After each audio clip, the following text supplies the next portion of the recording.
Hello.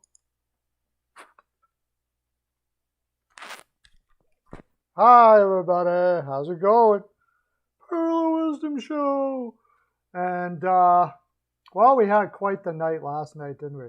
So let's talk about, for Lauren first, before we get talking about it. How you doing, Lauren? How was I didn't even ask you how your holidays were, anything like that. Eugene, Whitechel. I think there's a very, very good chance that Dave Tippett coaches his last game tonight. I think this is it. I think this road trip is. I think Toronto will win tonight. I'm positive of that. I think they'll play hard, but not hard enough for Tippett to not get fired. They don't want Tippett there anymore. It was a holiday. Hey, Oilers, man, how you doing? Look at all the people coming into the lamp. Awesome. So, yeah, I think Dave Tippett, this is it. I think this is it tonight. I don't even know if winning this game is going to change that. It's been such a disaster in that space. Hey, how you doing, Kyle? I'm not sure it matters, to tell you the honest truth. They'll probably bring in Babcock. I mean, is that going to help? Dave, do you think Babcock is going to? Yeah, McDavid is out. Do you think Babcock is? What do you think Babcock is going to do with that defense? Like, Babcock's not going to be pussyfooting around. Like, he's going to be. I don't know. I don't think Babcock's the right move. That's for sure. I don't really. I think he was overrated coach, anyways. But I mean, look what the team he had in Toronto. Do you think he's going to be better with this team? This team is basically the same kind of setup. He likes physical, strong, teams. Apparently, I don't know where he got that he had that in Detroit all that much, but they did have Shanahan at times and stuff like that. But why? Because Holland is the freaking general manager. That's why. Toronto's going to destroy Edmonton. Yeah, I would say so. And I really think Dave Tippett, it's done. It's done after this. The comments, he backpedaled on his comments about Koskinen, and then he tried to say that Koskinen was taken out of context and stuff like that. Like, at that moment, when he basically called out his goaltender, at that moment, he may be right. Koskinen does need to be better, but that's not the place to say that. You say, in that place, you got to protect your goaltender publicly anyways. It was, the guy just doesn't have it. Nobody's taking Duncan Keith, John Whitechel. Nobody. And that's the problem. Right? John Whitechel, like, nobody's taking Duncan Keith. McDavid tested positive. And you know what? Good. Like, it gives him, he doesn't have to be there. Yeah.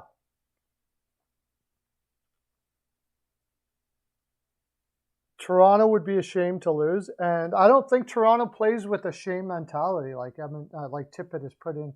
Tippett has absolutely destroyed that dressing room, destroyed it, and I think a lot of that has to do with the fact that he's telling his players to do things they're not able to do, and it's become frustrating for the players, and that's on Holland, really. It's also on the coach. Eventually, you got to go. Eventually, you as a coach with that team, you realize, okay, we can't play defense. We can't. I mean, simple as that. So, like, don't even bother trying. Just get the puck out as fast as you can. Long passes. We're going to get caught. Turn into a run and gun team every single game you play and try to win them 5-3, 6-4, something like that, until the managers, and then if, Kenny Holland's going, hey, how come we're not playing defense here? You can simply say, hey, John, how you doing? John, check this guy out. Sweet. I'm so glad you came in. I love all you guys, but he's new. So everybody do a little Pearlo dance for Johnny. Johnny Livia. I think Livia. Is it Livia or Livia? I don't know which one. But anyways, John has a interview show. You should check out his channel. The last one he did, pardon me, I don't know much about weightlifters, but that guy's story was freaking amazing. Go check out the story he talked about with this weightlifter guy. And he lifted like over 1,000 pounds, right? And the dude went through had to lose a bunch of weight and gain a bunch of weight. He got hurt. He had 2 car accidents in a year or something. And he had to, Teeny Meeker benched 1,125 pounds, Joe. 1,125 pounds.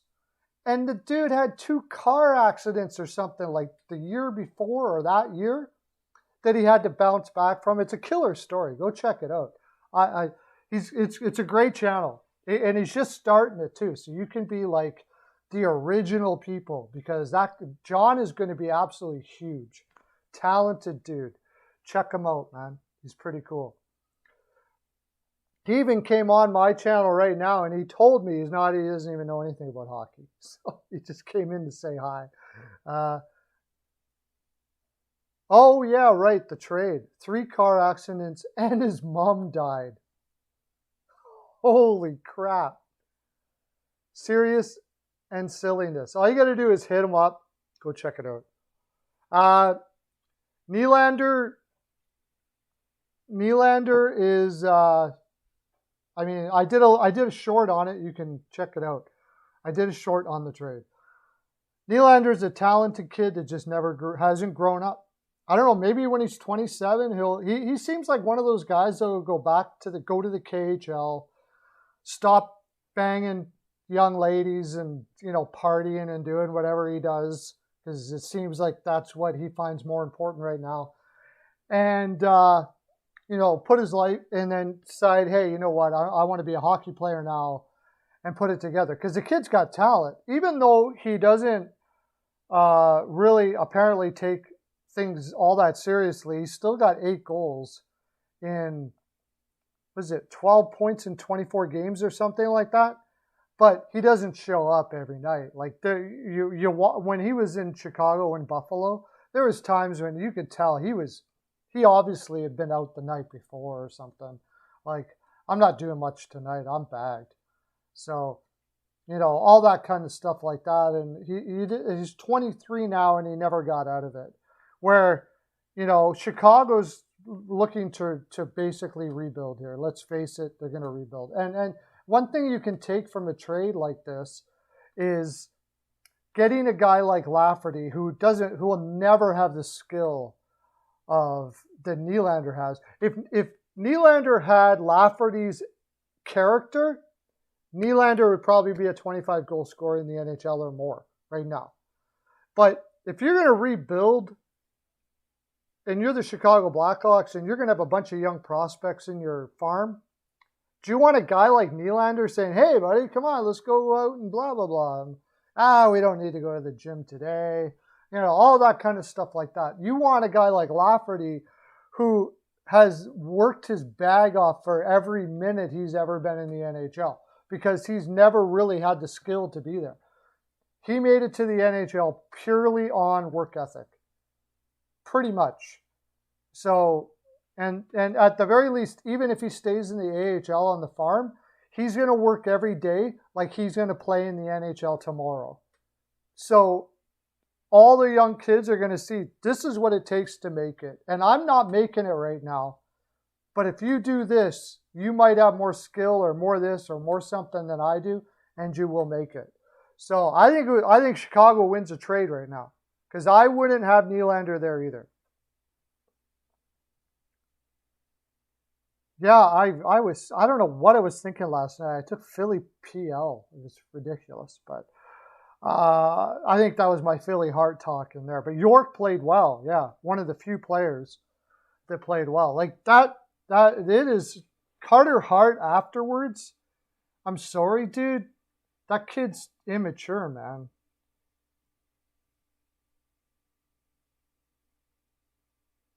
Nice shirt. Yeah, you like that? I didn't wear it. This is my, by the way, if you're still there, John, head over to Manscaped. Help me out here, buddy. Hit the link. Pearlo, code Pearlo Dance. Hit the link and go Pearlo Dance. What's that code called? Come on, help me, guys. You know me. I don't know crap about this stuff. Promo code Pearlo Dance, Manscaped. Yeah, go to Manscaped, promo code Pearlo Dance. And you will help me out because they're going to be a sponsor for us if we get enough people to go over there. Thank you. And I'll try to get them over to your channel too. By the way, John and I, maybe, we don't know. We're going to go talk and we may do some stuff together. We'll see. But even if we don't, you got to go see this channel. It's like my new favorite channel now. I love it. It's fantastic. Even his stuff about bantering with his friends and the guy's great. He's going to be awesome. He already is awesome, but people are going to know about it very, very fast. And if I can even come close to being part of that, John, I'm very excited about it. The Avs. Okay, so the Avs they screwed my whole night. I mean, not really screwed it. We broke even on bpalpicks.com. Go check it out, bpalpicks.com. It's the best there. I said it.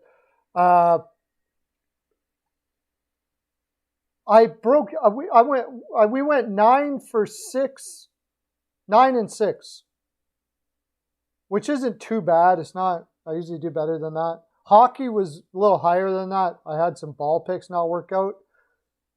But because of Colorado, we ended up breaking even. It would have been up like lots. Actually, I hit a parlay, which if people were in the parlay room, they would have been up about 2.5 units or something like that. But Colorado could have made it a great, great night. No problems, John. I mean it genuinely. I wouldn't say it otherwise.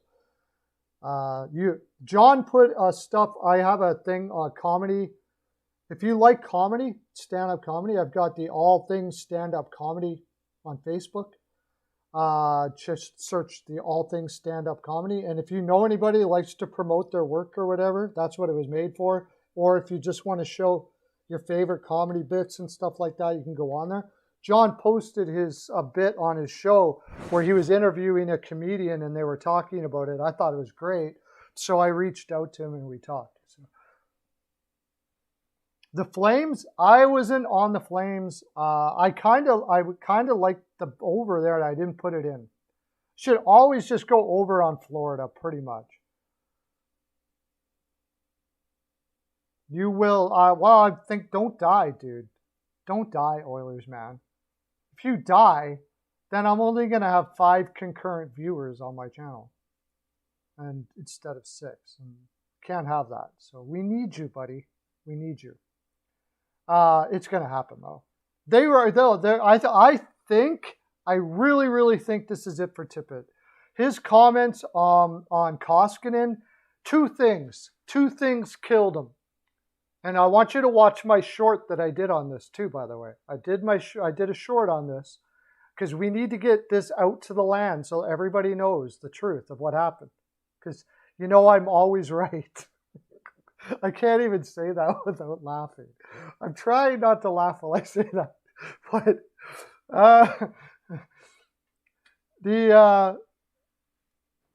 I'm always right.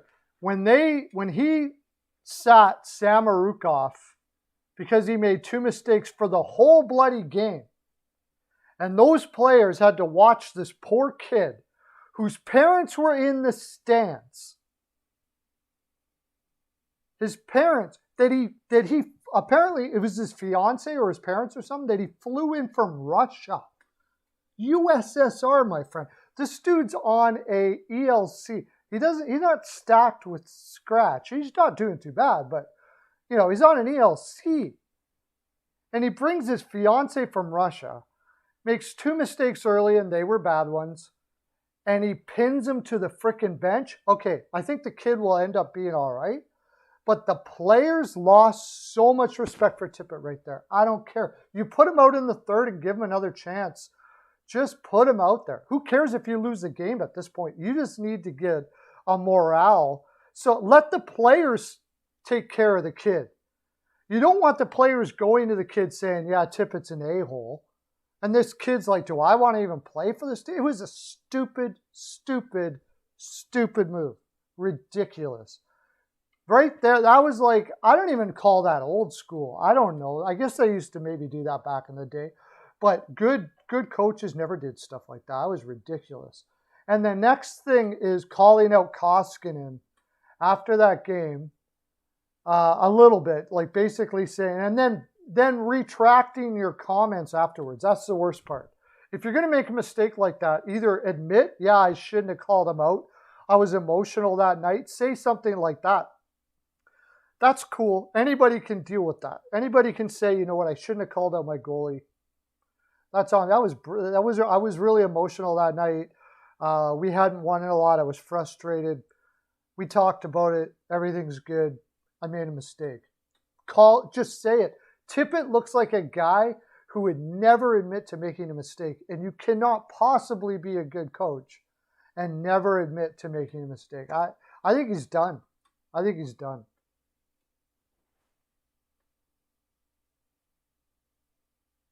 And maybe he is saying that. I don't know. But the thing is how many coaches do you got to go through? Try that. What's that other guy that's the assistant there? I can't remember his name. Try him out or nothing, but Tippett just dropped the ball, possibly on his career. Like, this could be it for him. He dropped the ball so bad. How do you put that on your resume? I had McDavid and Draisaitl, and they went out and got Hyman and all of these players, and I completely killed you're not going to say that. Well, like, how are you going to explain yourself that you couldn't get that team to go? I mean, yeah, it's a Tippett. Well, this is kind of the Tippett firing stream. Let me call that stream that, actually.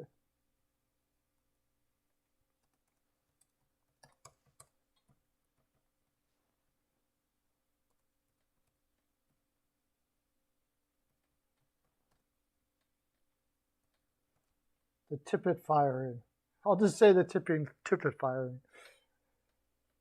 Yeah, it was an absolute disaster. It is ridiculous. Like, I've seen bad coaches in my day, but I think this might take the cake completely.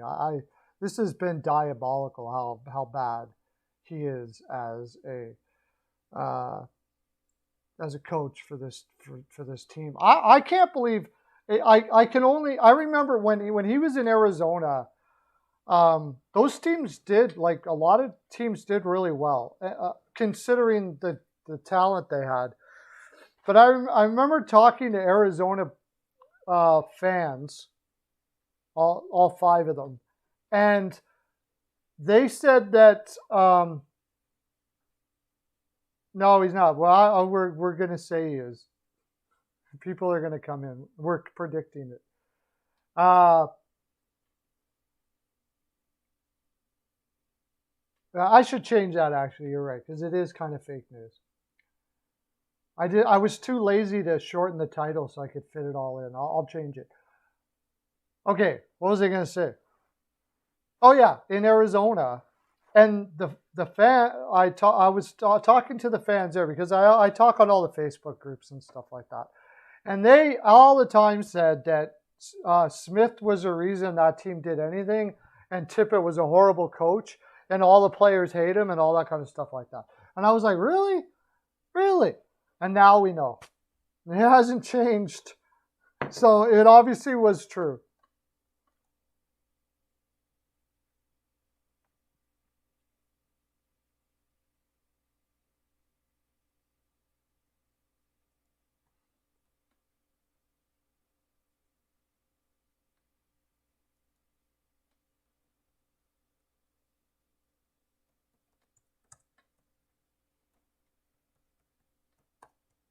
There we go. The Tippett fired stream.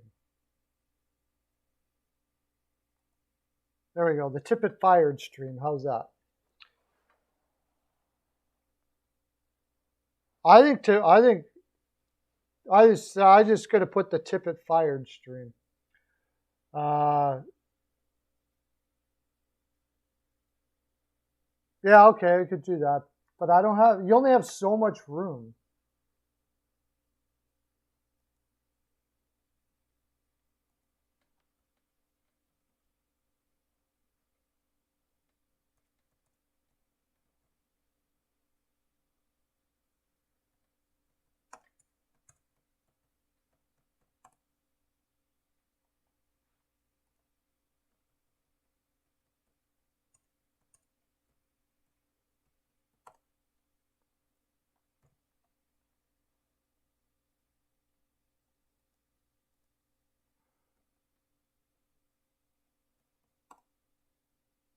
There we go.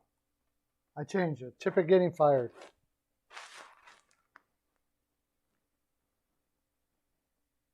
You will cry in your sleep? Why? In tears of joy? Yeah, he got Coach of the Year, did he? Yeah, I still don't think Quenneville did much of anything there, but that's another thing altogether. I think he got scapegoated. The Wirtzes did a beautiful job of acting like they knew nothing. Give me a break. I don't even want to talk about that. It's ridiculous. Absolutely ridiculous. When you got all the money and the lawyers, you can get away with whatever you want. Scapegoat a couple people and it's over. Yeah, it had to be Quenneville. And Bowman. Put a stain on the Bowman name. Oh, if he doesn't get fired. Okay, yeah. I think he is. I think it's over, man. I really do. I don't think anybody in that room wants him there. He looks like a whiny baby. He's just been yelling at him and yelling at him and yelling at him. That's all he's been doing. You can tell. He just looks like a whiny baby. That's it. I don't know how he did it in Arizona. I really don't. He looks like he's afraid to lose his job, and that's never a good thing. You can say whatever you want. Like Tortorella is not afraid to lose his job. No, well, Holland's not going to go yet. I mean, no way. Yeah, but I wish he would because I don't trust him hiring a coach for sure. No doubt about that. You will look like a crying baby.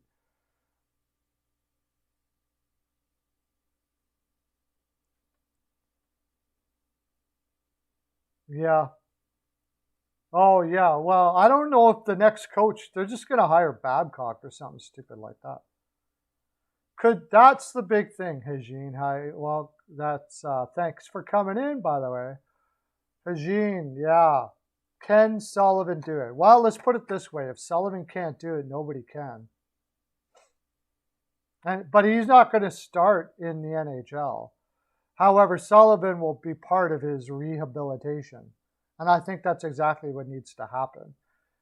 If Sullivan and Crosby cannot motivate that kid to work to become a pro and quit whining and complaining and blaming the world, about the reason why you're not good enough to be in the NHL, which is exactly what he's been doing his whole career. He badmouthed Buffalo on the way out of Buffalo. He said that the organization was crap and blah, blah, blah. He said all this stuff. And I thought, okay, immature kid.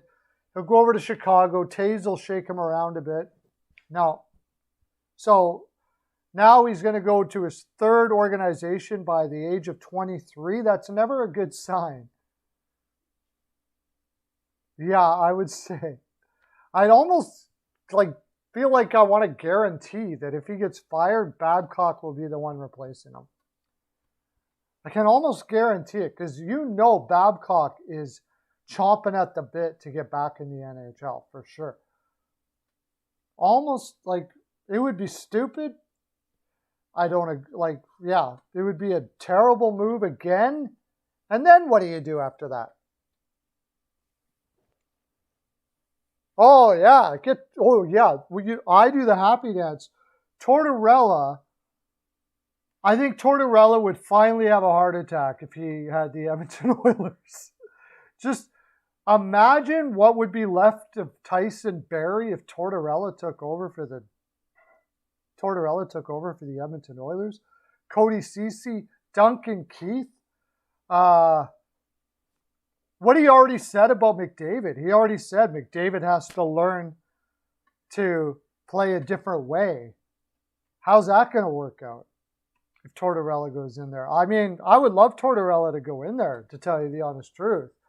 But for Tortorella's health and well-being, maybe not. Because I don't think they're... Honestly, I don't know if there's a coach that can do much for that team, to tell you the really, really, really honest truth.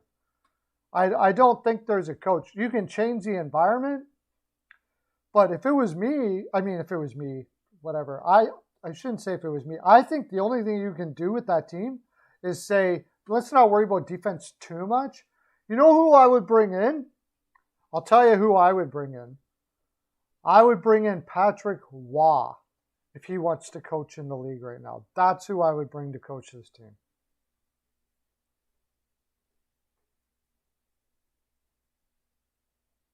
That's how big of a loser behavior. I missed that. That would be funny and sad, honestly, yeah.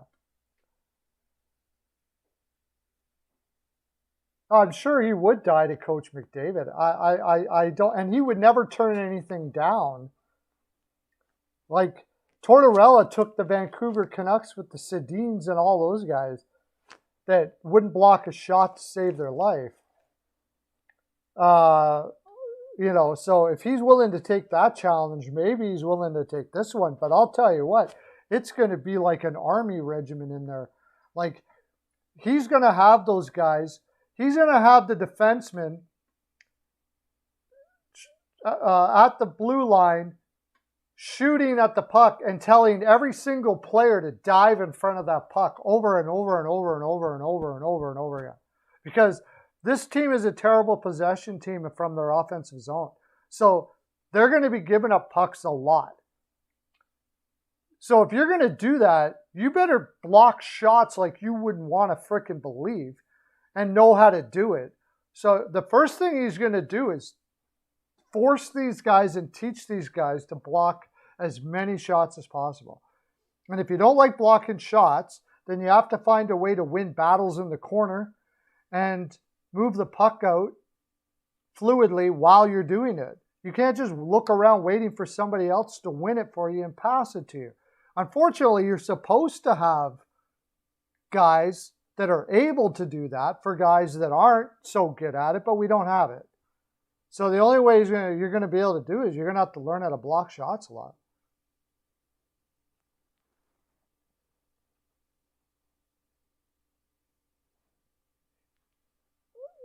Would he screw it up? I mean, I think what he would want to do would probably be what you need to do, but I don't know. It would be. I don't know what the answer for a coach is for this team. I said Patrick Waugh. I think Patrick Waugh. Patrick Waugh, when he coached Colorado, he said it straight out. They took risks all the time.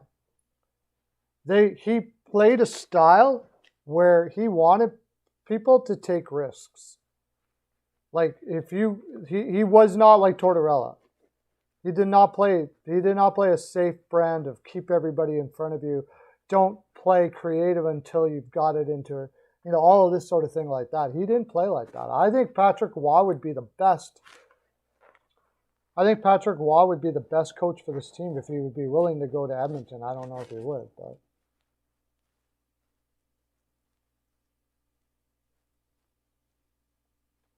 Well, they have the bad. I mean, yeah, the GM. We'll see what Rutherford has to do there, but by the sounds of it, he has identified what the problem is already, and I think he knew that already. Like he knew there was a problem in Vancouver already. Like their defense is bad.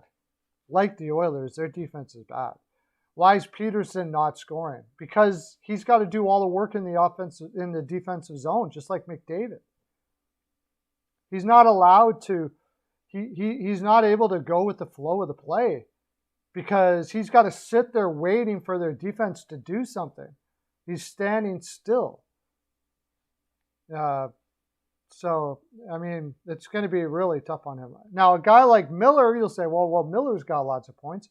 But a guy like Miller is more of a two-way guy. He's tougher, he's stronger. And, yeah, that's pretty much what I see from that. And Peterson's lost confidence too. Even with all that in it, he has lost confidence because of that. So Miller's very full of confidence right now, but he's had his years where he wasn't.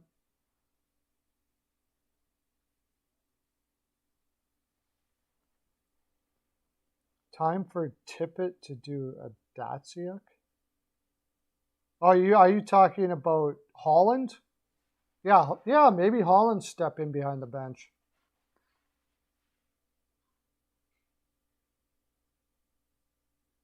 They weren't doing very well though. That's the thing. We were talking about it here when when they were quote doing well. Their record was doing well. Their defense was bad then too. Tippett identified that himself. He said that we're not going to be able to keep on winning like this. But the problem was that the way he did it killed the confidence of the team. They were relying on their power play and stuff like that. Instead of saying, hey, you guys, you suck here, you say, we're going to get awesome everywhere. It's awesome that you're like that, and we're going to get awesome in every way. But I think the best way for us to do it is to play a high offensive game. And that means like long passes out of the zone and stuff like that. You just got to do it. Are you going to get picked off? Oh, shit, yeah. You're going to get picked off all the time. You're going to, not all the time, but a couple times a game. The scores are going to be high. But with that kind of offense, you have no choice but to beat them offensively, I think. So that's what that should have happened. And I think what he tried to do was get all the forwards to come back deeper and deeper all the time and help out the defense. And in doing so, he was sort of shaming the defense into saying, we got to do this because you guys can't get the puck and you guys can't do that, which isn't even their fault because it's not any of their roles. You see, none of the goaltenders, you know what I mean, guys? You guys know this, right? It's not even their roles. Barry, it's not his role to do that. It's not Nurse's role to really do that. It's not, it's CC, it's supposed to be, but he's not very good at it. He can't do that against, top line guys. He's supposed to do that against the fourth line guys. He's a 5'6". Keith can't do that anymore. Who on their roster, Bouchard probably does it better than anyone, but who on their roster can take a guy out and take the puck out? Nobody. When I was doing a live stream the other day, we were counting how many times they got beat to the puck and how many times they lost the battle in the corners. It was like almost every time. And then Tippett's saying they're not trying hard enough, and they're saying, well, we're just not good at it, dude. We're not good at it. So you got to find a different way. And that was really the most difficult thing. And So you better block. I would have been like, well, if we're going to be playing like this, we better be blocking a crap load of shots. None of them are known for blocking the shots, but everybody can dive in front of a puck. Everybody can. And that's what Tortorella did with that Rangers team. They made it to the finals. They also had a terrible possession game. They had terrible possession players. And, you know, their breakouts were not very good. Their zone time wasn't very good, but they were the best shot blocking team I ever saw. Probably the best ever. Anyways, we talked a lot about the Edmonton Oilers, but it's the biggest news. It's all over the place. It's all over Twitter. Tip it, tip it, tip it, tip it, tip it, tip it. I don't know. No way they trade Nurse. Barry, if you can find something. I just don't see. The thing about Barry is the last 2 or 3 weeks, analytically, he's been actually putting up some pretty good numbers, which is odd.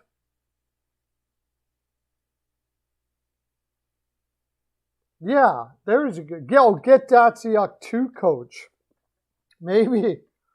Because, yeah, he's coaching in Russia right now, eh? Not a bad idea. Why don't you give it a shot? The other thing about I like that idea, Doug. I like that idea. The other thing I like about Datsuk being a coach, if he's ready to do so, is you can get Russians. Everybody's going to want, like, Edmonton has a hard time getting players. Fill them up with Russians, man. Draft Russians all day long.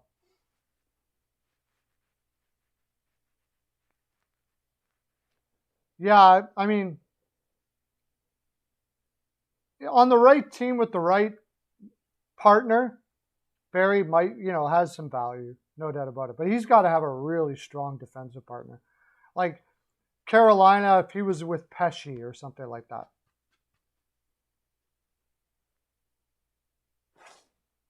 If he was with Pesci. Or Slavin, of course, or something like that. But, I mean, I feel for anybody. He really is bad one-on-one. They got to do all the hard work for him. So I wouldn't want Slavin because Slavin has an offensive side to him, but he would probably lose it if he had Barry. I think Pesci would be a perfect combination for him. Pulak in the New York Islanders, or Pelech, or I don't know what side, which one's a righty, which one's a lefty there. Lindgren in New York. Guys like that, you're going to have a stud shutdown defenseman to play with him. And I don't mean like a shutdown defenseman that, brings the pain in the defensive zone but can't move the puck very well. I mean a stud defenseman to play with Barry. And Edmonton just doesn't have it.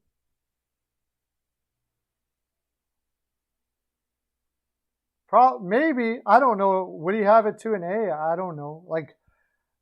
He would definitely be Coach of the Year candidate for sure if you could do that. I don't think they have the guys on the team that you could get that possession game to where it needs to be. I don't. Because in order to possess the puck, you have to take it off the stick. And there's not one player. They lost Larson. He was really good at that. Very, very good at that. He wasn't very good at moving it, but he could at least get it off the stick of the opposition. And they don't have anybody in there to do it. I don't know if Datsuk's going to help that out. I suppose he could help Barry use his stick better and not because Barry's not going to push anybody off a puck. But Datsuk didn't really either. So given time, he could help players use their stick to get it off the puck. I suppose over time, I don't know, unless he's like an absolute miracle worker, can do it in 3 weeks. Who knows? But you would have to be a miracle worker, I think.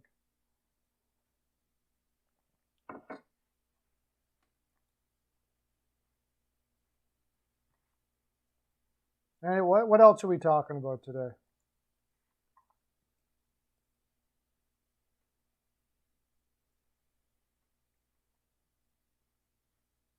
There was more stories than that today.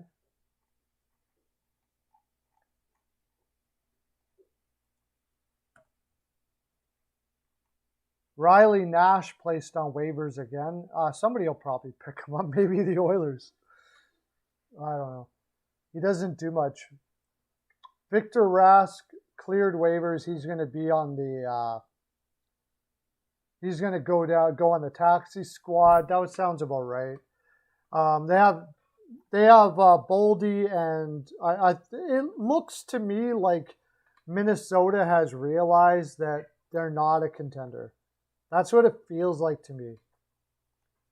It feels like they're not a contender, and they're gonna. If we make the playoffs, we do, but it's not like their main priority right now.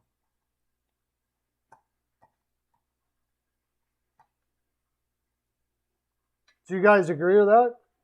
I have a feeling that's where I think the Guerin in Minnesota has come to the realization that they're not a real contender. They're not going to go out and buy some players. They're not going to be buyers in the market all that much. The only way I think they would be buyers in the market is if they could get a player that could be there for a couple of years and work in their cap.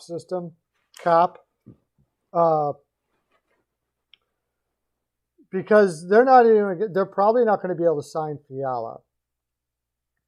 So I think that's where they could be a player in the deadline, I think. You think that as well, Kyle? Yeah. I think Fiala might be gone at the deadline. And I think he could be gone for another player back. I don't think they've given up on Greenway yet. I hope not, because I mean, when Greenway is clicking, that guy is like such a valuable piece to a team. When he's playing tough, hard hockey, he is crazy good, but he is very inconsistent at it for sure. Talking to Minnesota fans there, they're split. Some people want to trade Greenway in Minnesota, and other people are like, no way, don't give up on him and stuff like that. And I think the reason why the people would think about trading him is his perceived value.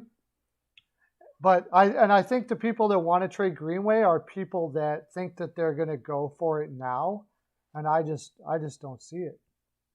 I just don't see it. I think this was a 3-year, 4-year plan. As soon as they got Parise, and as soon as they bought out Parise and Suter, they're on a 3-4 year plan, something like that. Because that's when those are over.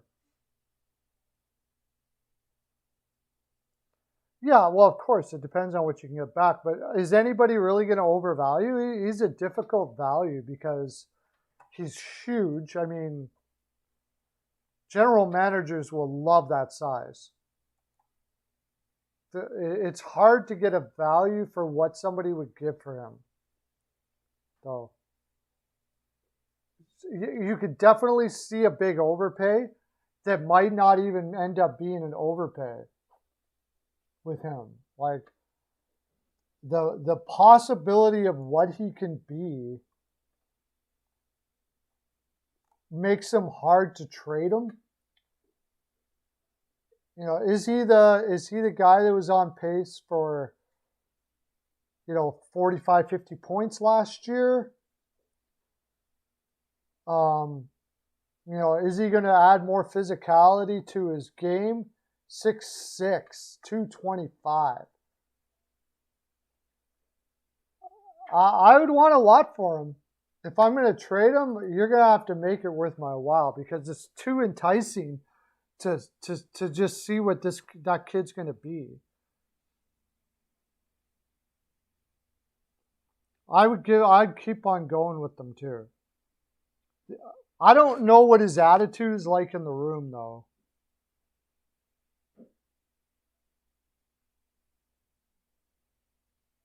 Yeah, like I would say the Philadelphia Flyers could overvalue Greenway and then may not even overvalue him. You know what I mean? Like the Philadelphia Flyers need a guy like that so bad. And it's their MO. It's what they've created their image to be and their identity, but they're not it.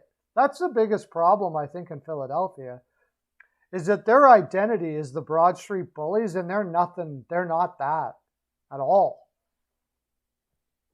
So I could see them offering up like Konechny and this year's first or something like that for Greenway. Is that an overpay? Maybe for what he's done in his career, because that first could be a pretty nice first.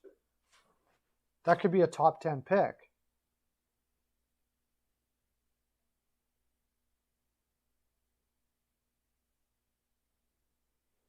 That could be a top 10 pick.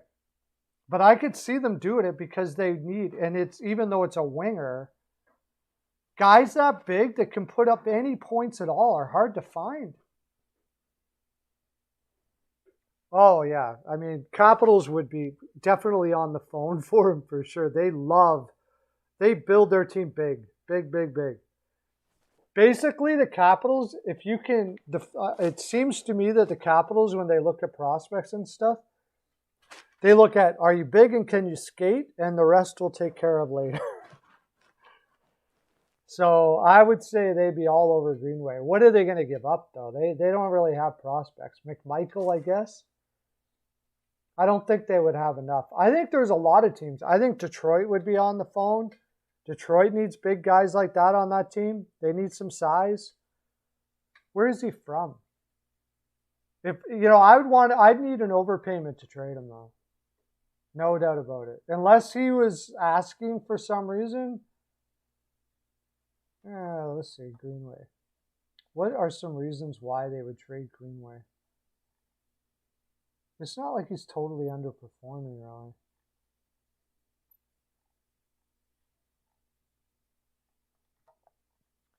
He's got a contract coming up. That could be why. He's making $2 million now. They have to give him a qualifying offer. And either a bridge for 3 years or a long-term contract. I imagine it's going to have to be a bridge until those contracts are up. So they have to decide if that's the long-term solution there. Oh, the New York Rangers. The New York Rangers would probably overpay for a guy like Greenway, for sure. And he's from New York. So Greenway, Toronto would be definitely, no doubt about it. I'd have to put Toronto up there. They'd be on the phone like crazy. Would they overpay, though? Do they have enough to get him? Because I want an overpay. Oh, by the way, it came out that for Chychrun, they want a Vegas-like package. But if I'm trading Greenway, I want a prospect, a first. Like, I want a lot. I don't know if any team would be happy to give me what I want for him. Like Toronto, I don't think Toronto's got it. I don't want your Kerfoots and nonsense like that. I want Sandin. And I don't think they're willing to give Sandin. I don't want, I want Sandin or something like that. I don't want your first round, late first, and, they have no prospects. I want at least Sandin. And even then, I don't feel very good about it because I got to pay Sandin somewhere down the road. And defense isn't really the biggest problem they have. They have some defensemen coming up. Really, Minnesota needs Greenway to work because they have a pretty small roster. I just can't see them trading it. But Chychrun, okay, let's look at that Vegas trade.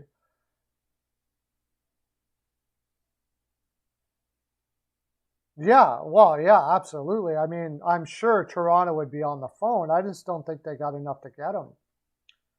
Put a package together for me to see if, they... I think it's more than that. I think it's 7.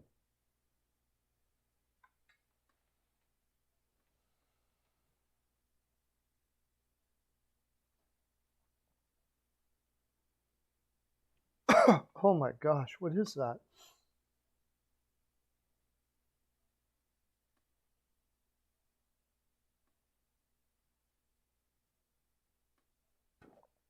Oh yeah, over 5.5. I am not doing anything now until I see what's going on. Okay, that's what I was going to do. I was going to see the Chychrun trade. Sorry. Eichel trade.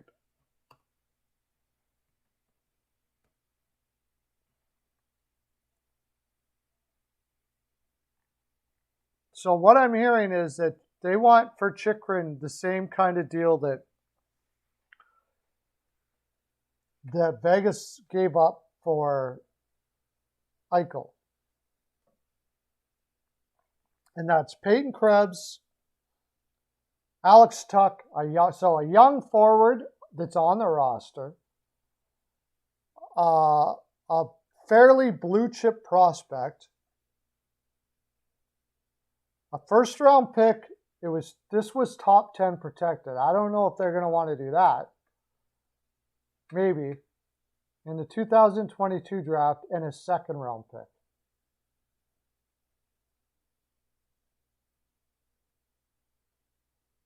Something like that. That's what they're looking for Chychrun.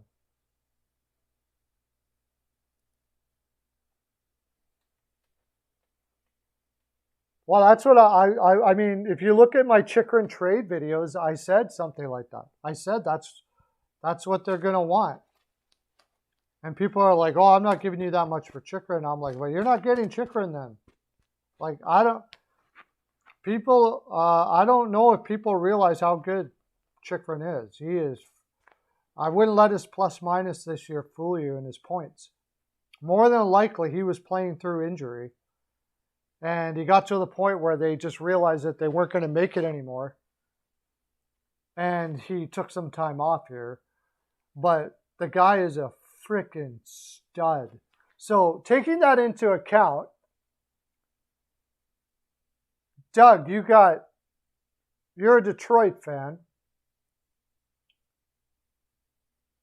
Assuming you realize that Chychrun is possibly a future Norris candidate, and he's 23 years old on a killer contract. I can't say that enough. He's on a killer contract right now. Like $4 million for the next 3 years or something like that. Like killer contract.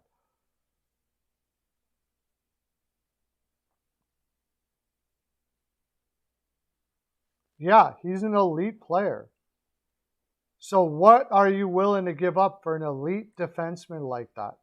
And taking the template of Vegas, who gave up a young player, a very good one too. Alex Tuch was a great pickup. Let's face it. I love Alex Tuch. He's one of my favorite players in the league. And hard to give up. Alex Tuch, Peyton Krebs, who is a point a game, 19 or 20-year-old in the AHL. He's putting up close to a point a game, which usually turns into a pretty solid player. I mean, maybe not, possibly anywhere from 40 to 50-point second line winger or something like that.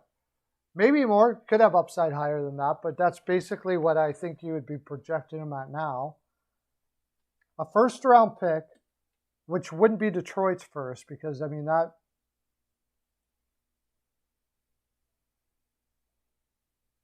Oilers already said it was too much and they're out. I'm pretty sure they were saying they want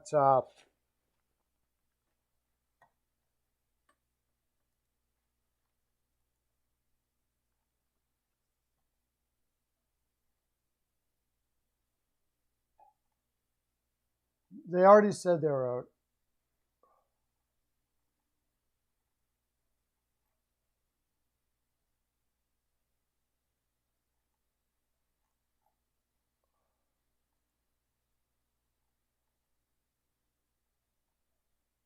Broberg. I'm pretty sure they said they wanted Broberg.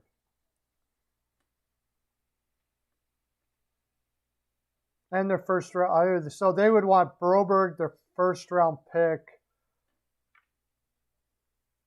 and a young player like Yamamoto, something like that. Yamamoto, Broberg, and a first. Broberg looks really good, but I'm seriously considering that. What would you give up though? Yeah, what I mean, you're talking about a serious players here, dude. A young forward that's as good as Alex Tuck. I mean, let's look at Alex Tuck here. It's somewhere in the Alex Tuck region. Alex Tuck was a great pickup. He's so freaking underrated. Oh, what am I looking up Vegas for? It's in Buffalo.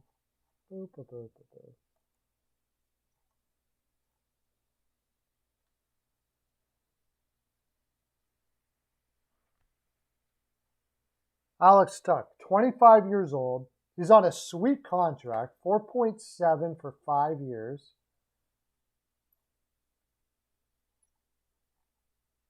He is 6'4", 220, and skates like the wind.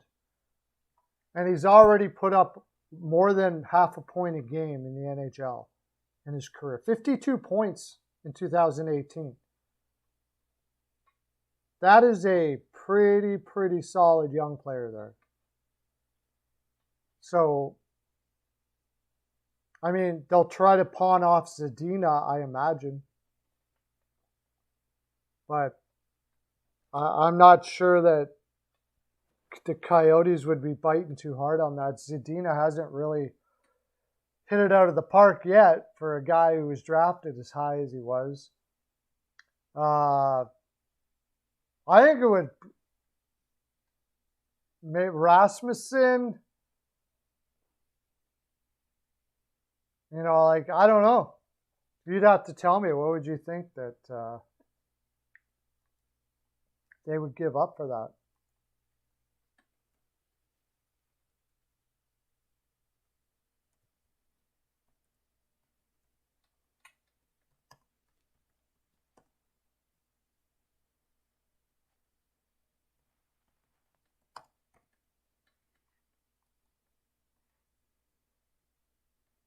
Oh, Tyler Bertuzzi, I could see that. For this year's first in Tyler Bertuzzi, that might do it. Because this year's first is going to be like, I don't know. And Detroit could just go off and it could be like a middle round first pick and Tyler Bertuzzi. I think that would be in the ballpark. Maybe. Because, okay, Vegas gave up a first, but that's going to be a late first. For sure.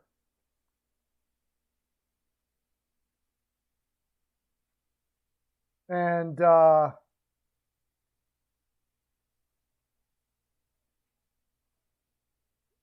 they gave up Tuck. Let's put it this way.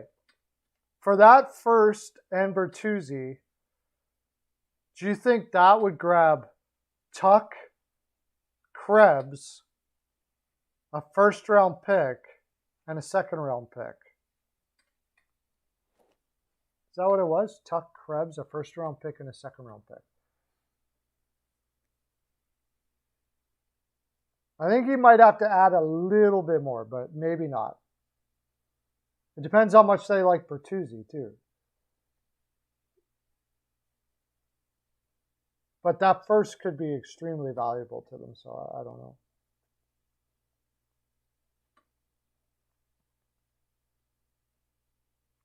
Weichel said that lots of teams don't want to make that trade right now. Maybe not at the moment, because a lot of teams, it's not going to happen until the deadline.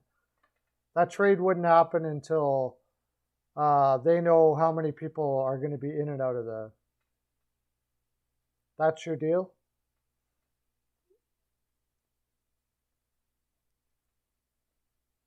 Yeah, I don't know.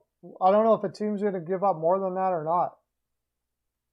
There's going to be teams salivating over that big, solid, puck-moving defenseman. So, I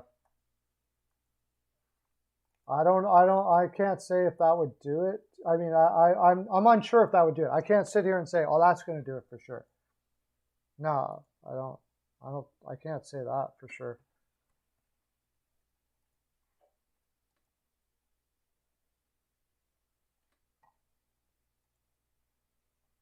All right, so I guess, is there any more news for tonight?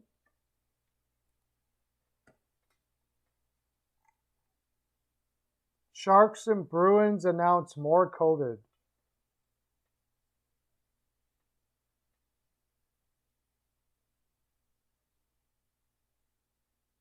Oh, that was already there. That's old news. Old news.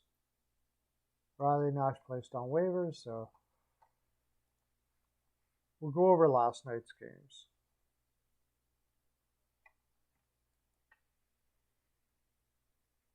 Bruins Devils, and the Devils win that game if they didn't have everybody out of the lineup. Like, take out Hischier. No Hischier, no Zaka, no Hamilton. Like, it wasn't even fair, really.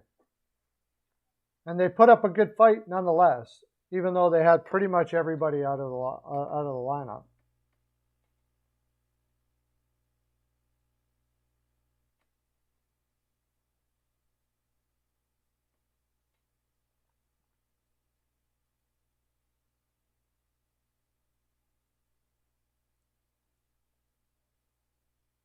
Bastion got his 5th goal. That guy's got more offense than people think.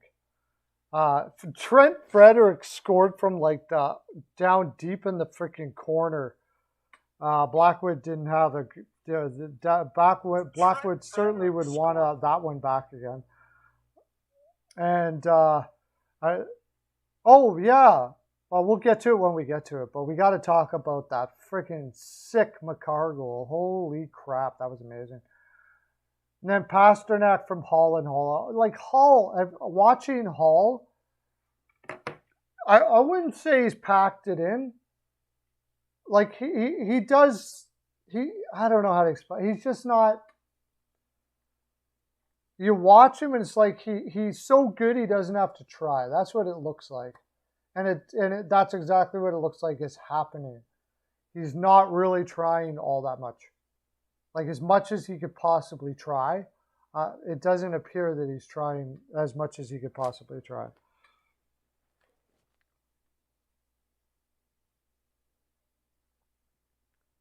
But they got Boston got up 2-1. Jersey came back and they were fighting hard against Boston. It's the size I thought was going to beat them down, and that's kind of what happened over time. And then they burnt out in the third. They had a shortened roster. They had guys playing the minutes that shouldn't be playing those minutes. They had Geertsen playing on defense. He can play. He plays forward in defense. Like he really doesn't really do either one of them very well. And Ty Smith only had 7 minutes of ice time, and same as Jaros. So they went with 4 guys last night: Subban, Siegenthaler, Graves, and Severson. They just went balls out, and then filled out. Every once in a while, one looked tired. They threw a Geertsen or Ty Smith or whatever in there. But every single one of them played 25 minutes. And of course, they pooched out by the third period. It was over. Holtz was on. He played 10 minutes last night. Yeah, they had a really young roster, and the guys hadn't played with each other on a line for a while. I thought they did really well considering all of that. And Boston played their normal game. They're getting really lucky in a lot of ways. If you look at the schedule coming up for Boston, like they play against New Jersey, who I was actually leaning to win last night until all of those players came out of there. And then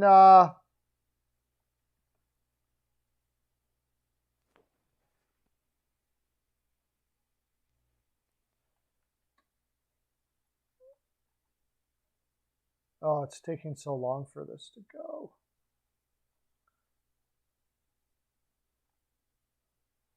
And then now they play Columbus. No, that's New Jersey. New Jersey plays Columbus. What am I saying? Boston.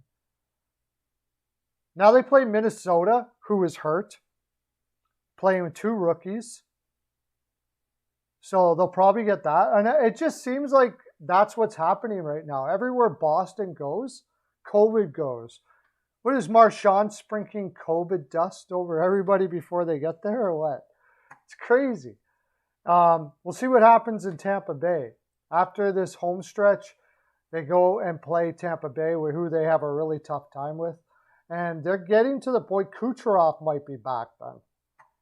So that will probably be the end to any streak that they're on, I think. I think that would probably end that streak there. The other games last night. Panthers Flames, not much to talk about there, except it was pretty impressive to watch the Panthers play their game. And a sign of a really good team, I think, is when you have players out and you crush it anyways. By the way, the Flames had 49 shots last night on Bobrovsky.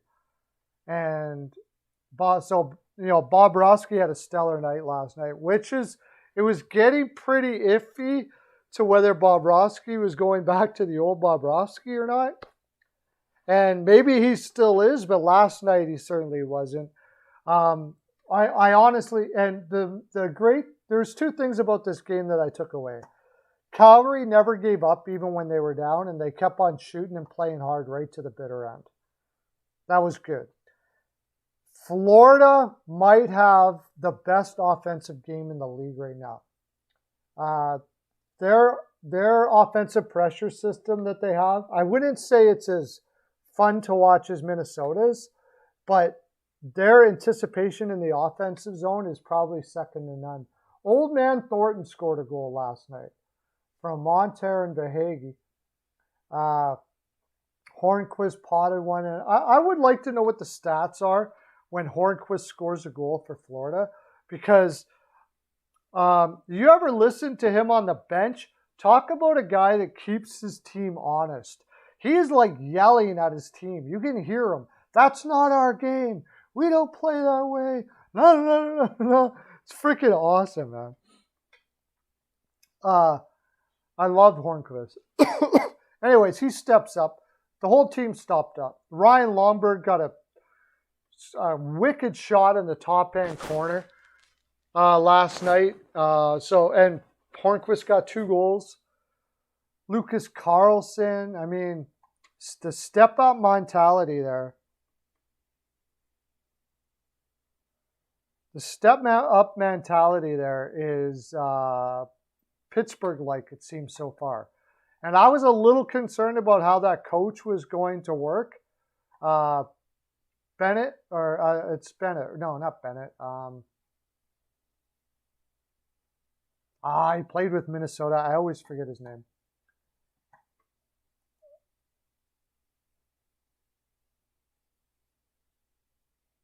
Jeez, that ticks me off. Okay, I got to look it up.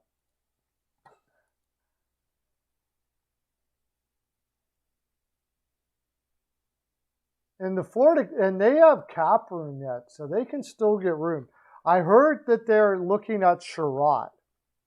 And for most teams, I would say I wouldn't like Sherratt. But with Florida to have Gudas and Sherratt, that is going to beat people down in the playoffs quite a bit. I realize, like, statistically, they're not. Sometimes analytics don't tell the whole story. Guys like Gudas and Sherratt, they make analytics better for other people because they tire the team out, so other people's possession stats look better. And I could definitely see them going after a guy like Sherratt. Coach. Brunette. Andrew Brunette. It doesn't seem like they've stopped playing for him ever since he took over. So, but it was a good game to watch, even though it was kind of a blowout. I thought it was still a pretty damn good game to watch.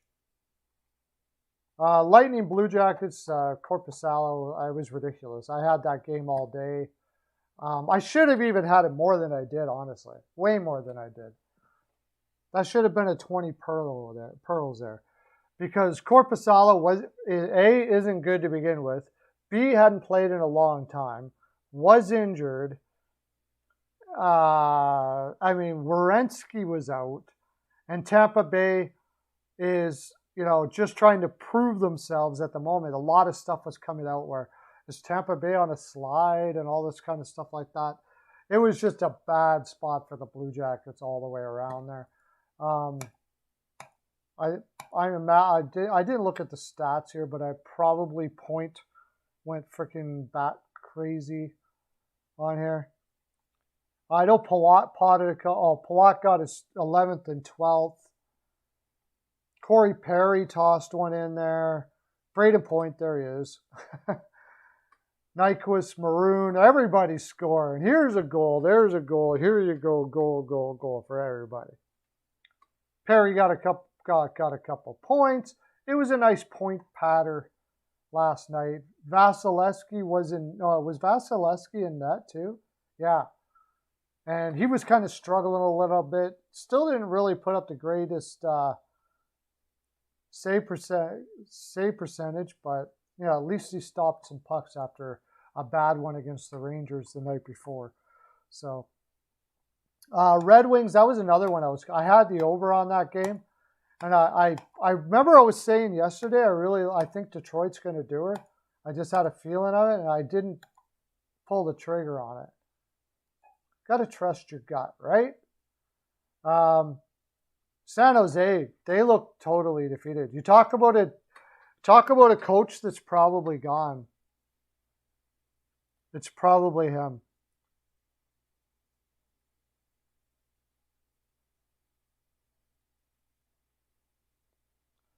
Hockey News reports, by the way. Thanks for coming in. It's going to be tough to resign him. Tampa does some funny things. Like you think they can't do something, but they do, right? I'm sure they don't want Palat out of town. I'm sure they don't want to trade him away. He's been part of the furniture for a while there. He's got the Cups. But what do they got next year?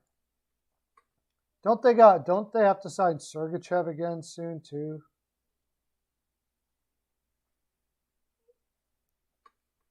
Yeah, Sergachev in 2 years. Chernak in 2 years. And Ruda. Victor Hedman in a couple years.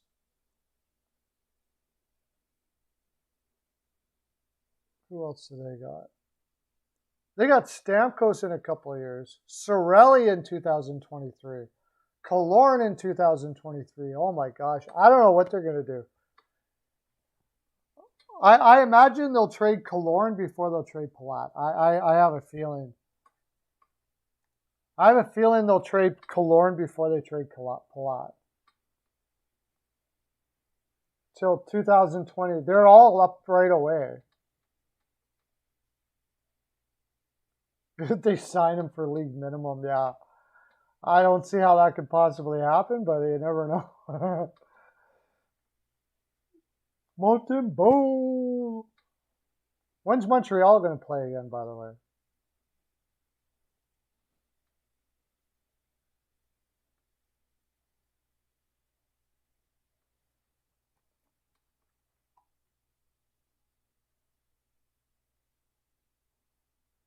I think Kilroy will be gone before Palat, but they got some really tough decisions coming up Tampa Bay for sure.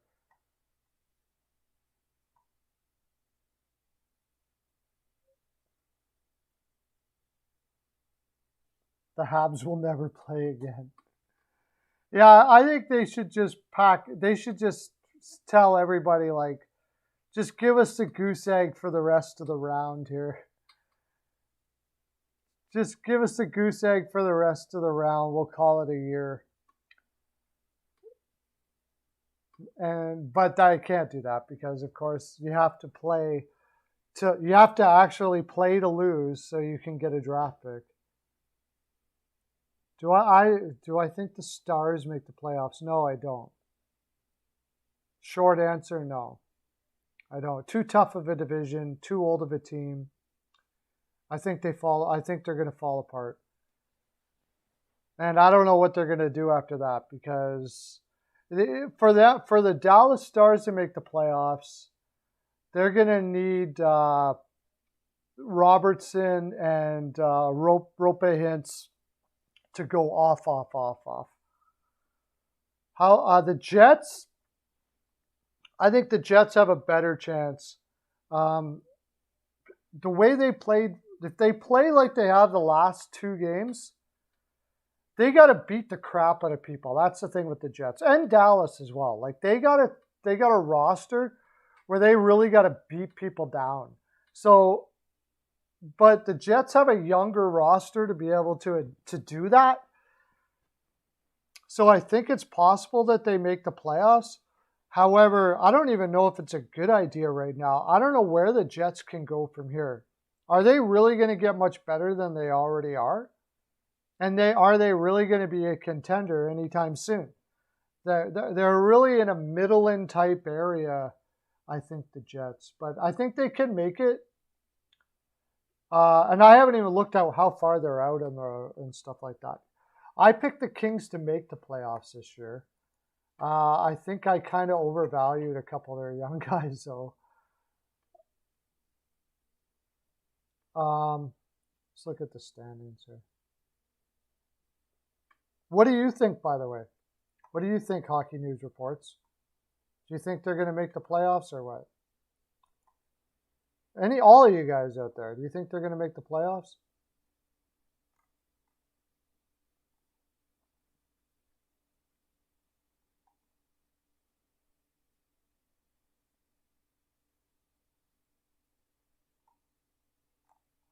I gotta look at the West here. See, Winnipeg is what?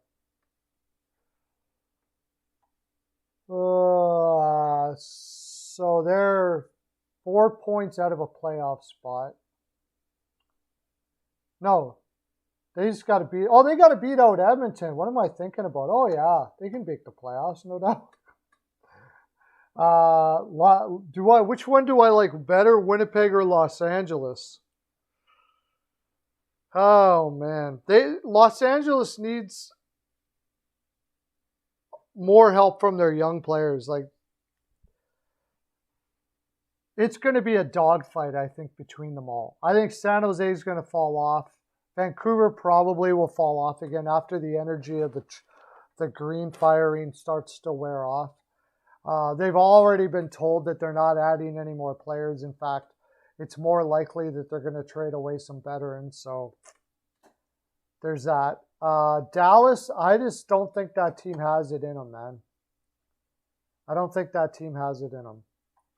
Los Angeles, again, I think if I had to take one right now, I'd lean Winnipeg, but I really, really like the way Los Angeles can play. So it's going to be tight. Los Angeles has the better division. That's the thing about Los Angeles. They have the easier division to make it in. Maybe for that reason, LA does it. Because LA's got like San Jose, Vancouver, Seattle, but Winnipeg is in one of the hardest divisions out there. If Winnipeg was in LA's division, they would probably already be in the playoffs. So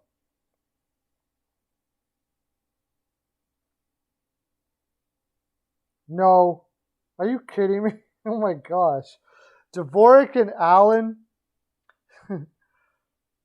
That's a homer trade all day, buddy.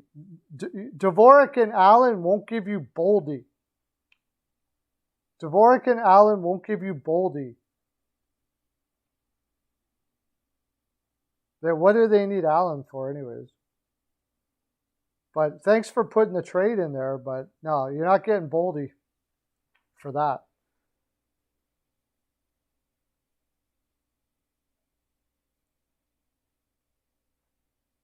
Yeah, I think the East is more competitive for sure.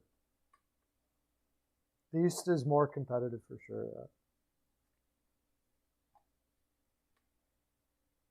Yeah, usually you rock it, buddy, for trades, Hockey News reports, but that one, Dvorak, I hate to tell you this, Montreal way overpaid for Dvorak.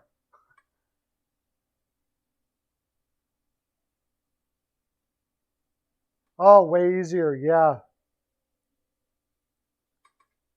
Yeah, I think LA, if LA makes it, it's because they're in the weaker division. That's why. They may make the playoffs because they're in the weaker division. And then they'll just get absolutely devastated. And who would they play if they just squeaked in? Like, they're going to play like Vegas or somebody like that. It's not even going to.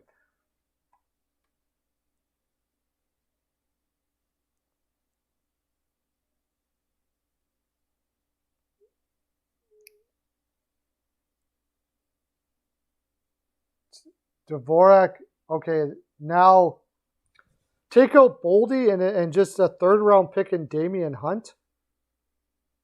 Now I think you're undervaluing Dvorak a little bit. I think Dvorak will get you. I don't even know. I mean, people are going to be a little wary about Dvorak right now, maybe, but a second round pick and or maybe like Dvorak does make some sense for Minnesota because he's a center that they can use until Rossi is ready. It does make some sense.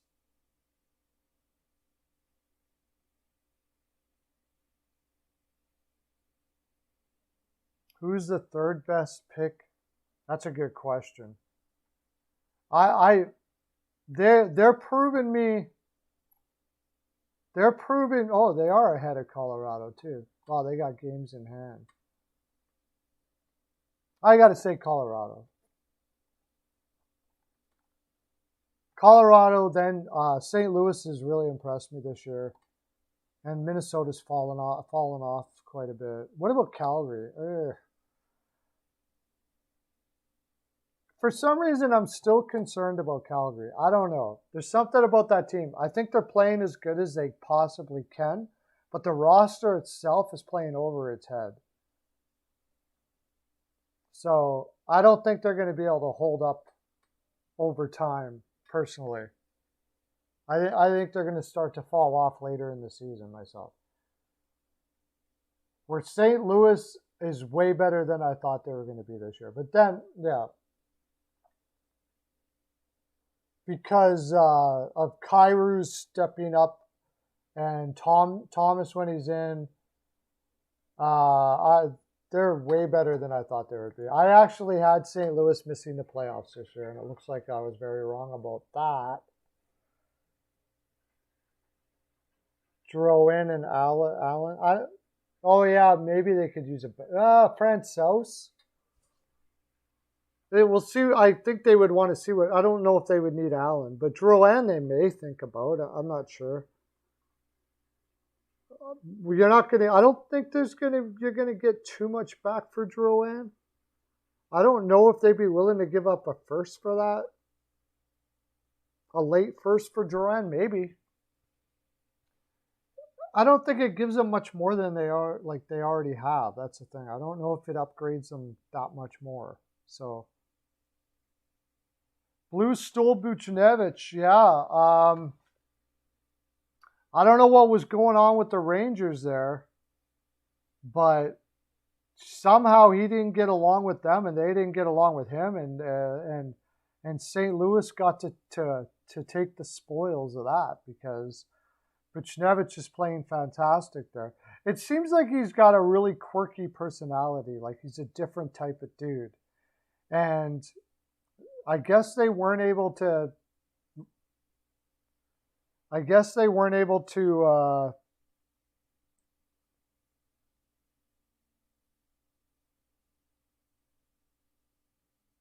rectify that or come to terms with that in New York, whatever that was, because every coach he played for, he got in the doghouse for some reason. But somehow with Berube, he ain't in the doghouse. So, and there's another thing.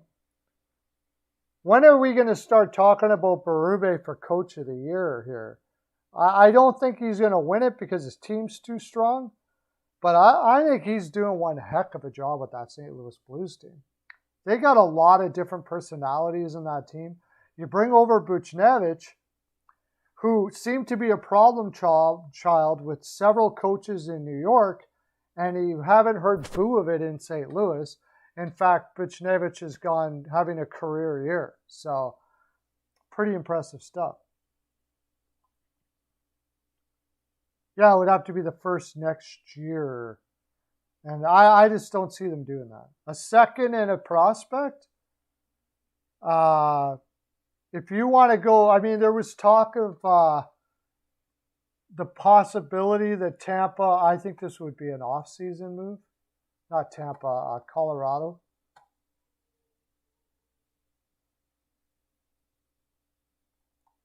There was talk of the possibility that Colorado would be willing to trade Sam Girard. And of course, with Girard being a Canadian, French-Canadian, I believe he's from Quebec. Yes, Roberval, Quebec. They would love that, right? So it would cost you way more than Drouin, though. Now Montreal is going to be adding into that. So give me a package that'll give you Drouin. Or give you, if you want them. I don't know why you wouldn't. Girard. Give me a package that will give you Girard. No way Hartman's going. Hartman and Fiala? I get what you're saying because they got to sign Fiala. There could be a place there for Montreal to pick up Fiala, but does Montreal really want another small forward like that? Hartman, no way. You're not getting Hartman. Hartman is he's got too much value to Minnesota in so many ways now. I don't think you're getting Hartman. You're going to have to overpay to rip him out of their hands. They absolutely freaking adore Hartman in Minnesota. Everybody.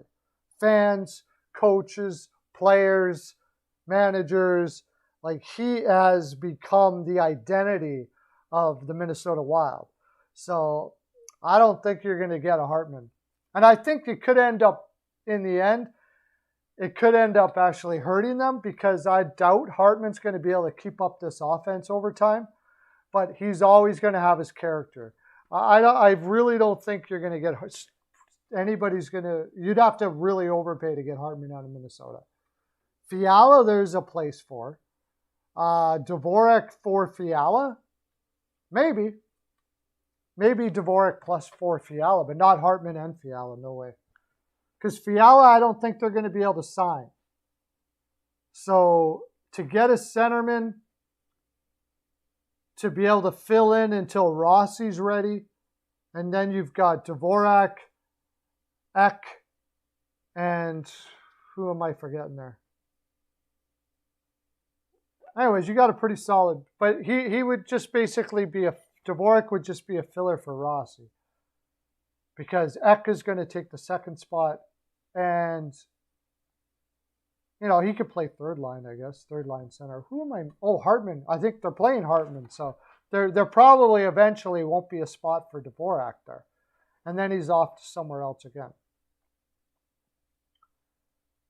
I personally think they keep Dvorak. I don't know. Unless somebody can see the value in him beyond what he's shown this year. I don't know what. I really don't think they want to trade him.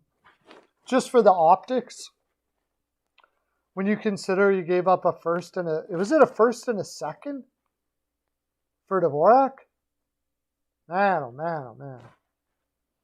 when you consider that, it's a pretty tough trade to make, but maybe they got to swallow their pride and take it and do it anyways. The good part about it was the person that did it isn't with the organization anymore. So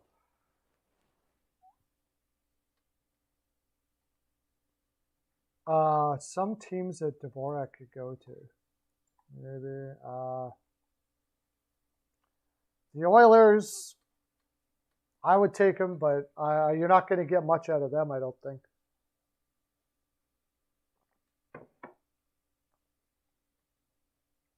Dvorak and a pick. And you're not. The good thing is you're willing to take back a winger. That could help.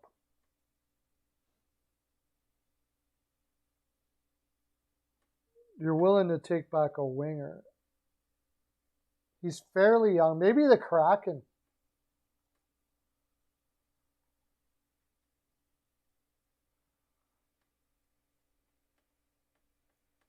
Maybe the Kraken, but yeah, I mean, there's not much there. Dunskoy, nah.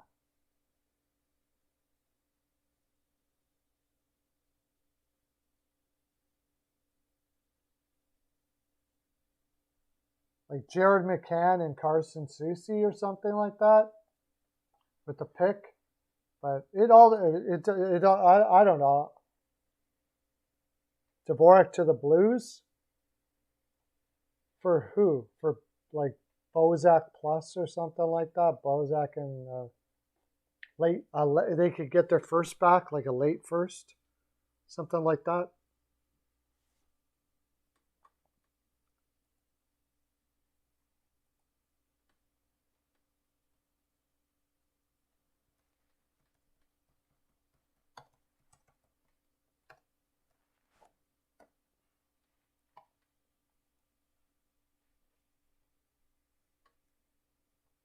Dvorak to the Blues. Let me take a look at that.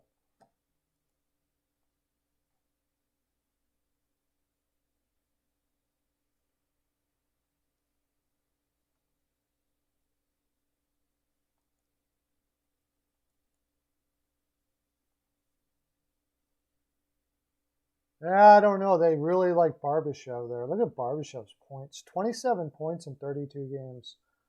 When Robert Thomas was out, he absolutely rocked it. You know what?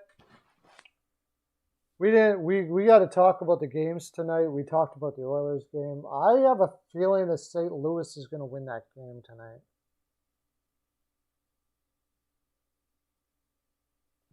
I think I might throw something in on that. That team is stacked now. Saad, Riley, Perron, Kyrou, Thomas, Tarasenko. Yeah, I don't think they're giving up Barbashev. I don't think there's a spot for him in St. Louis, bro.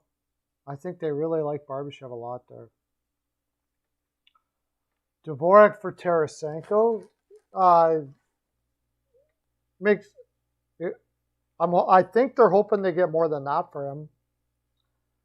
But even if Montreal has to give up more, I think people would kind of forget about the fact. Now, Tarasenko apparently handed in a 10-team trade list. 10 teams he would be willing to trade it to. So I'm not sure that I'm going to take a lucky guess and say Montreal isn't on it. I could be wrong. But if he is on it, I imagine it's going to be all the contending teams. And I don't know what if there's a timeline where Tarasenko has said, if I'm not traded by this time, I'm not playing anymore. I don't know if he's behind the scenes, if he's drawn that line or not. But if not, I mean, they're going to try to go past the deadline. They're going to be like, I couldn't get any, because they don't want to trade him. But I wonder if he has said, I want to be traded by the deadline or I'm not playing or something like that. I don't know. What leverage does he have?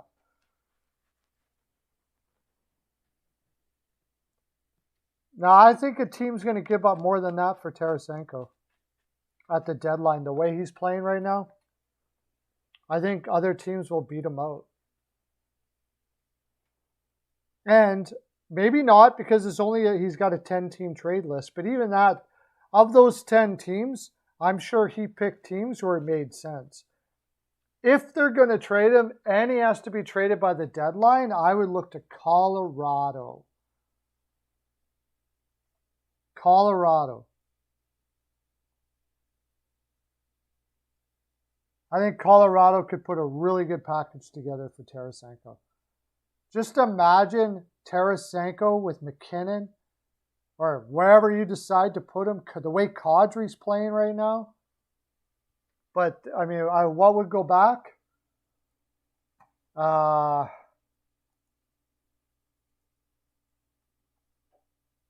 Colorado would be sick if they picked up Tarasenko. That would be just absolutely crazy.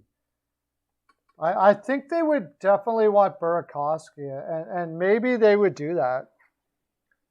He's a free agent. They'd have to sign him. They wouldn't do that trade unless they knew they were going to sign him. Maybe if they could talk to Burakovsky and say, we'll sign you up and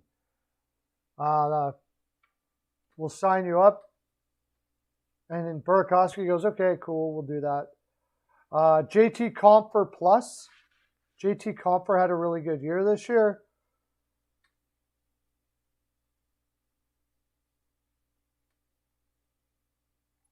JT Compher, Martin Kaut, and a pick or something like that. It really would depend on how much they could get people fighting for Tarasenko. Whatever the 10 teams are, I imagine at least 4 or 5 of them would like him.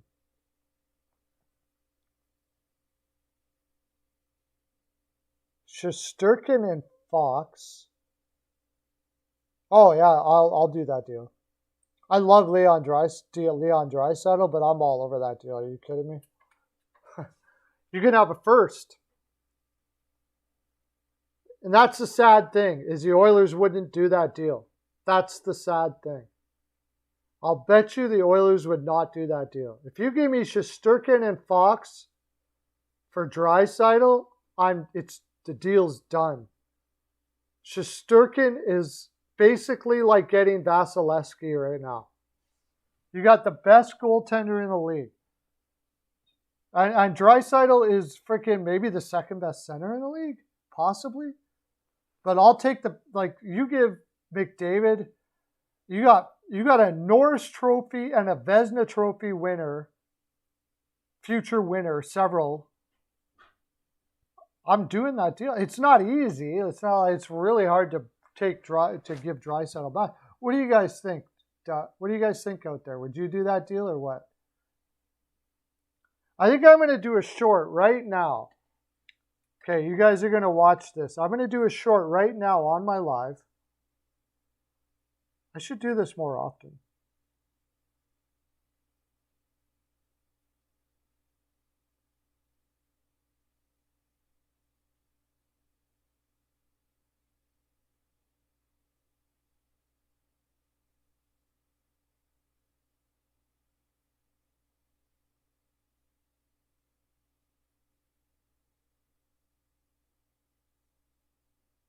Okay, I'm going to do a short right here on the live right now.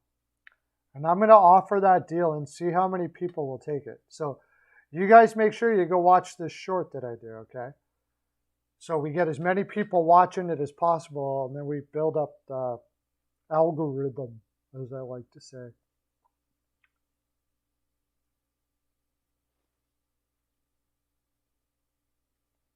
Let's see this right now. Pearlo Wisdom here. I'm doing a live right now. I'm on my live show. Here's a trade. Tell me if you do it. Fox and Shesterkin to the Edmonton Oilers for Draisaitl and Yamamoto. Tell me if you do it either way. Okay, bye.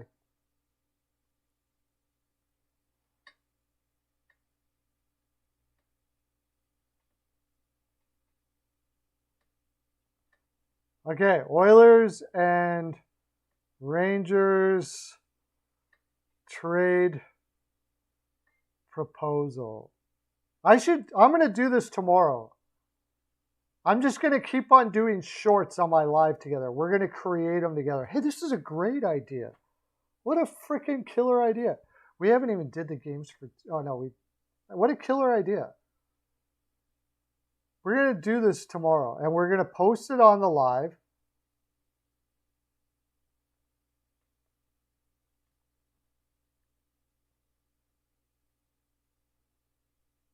That's what we're going to do.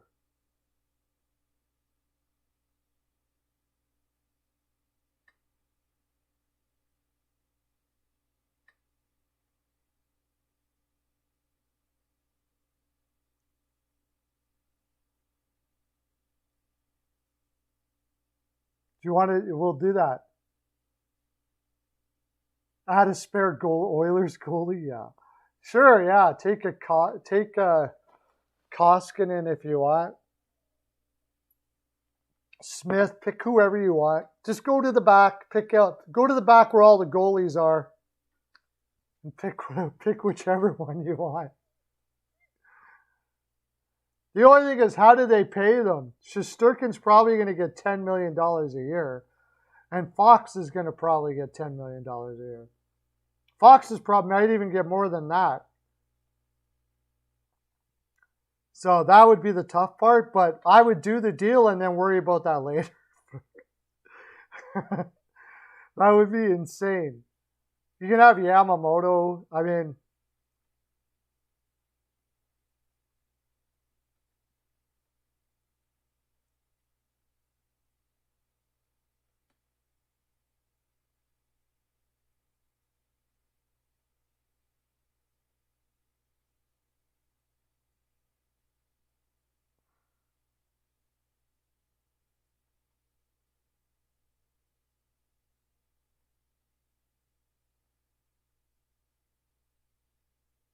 okay, select an audience.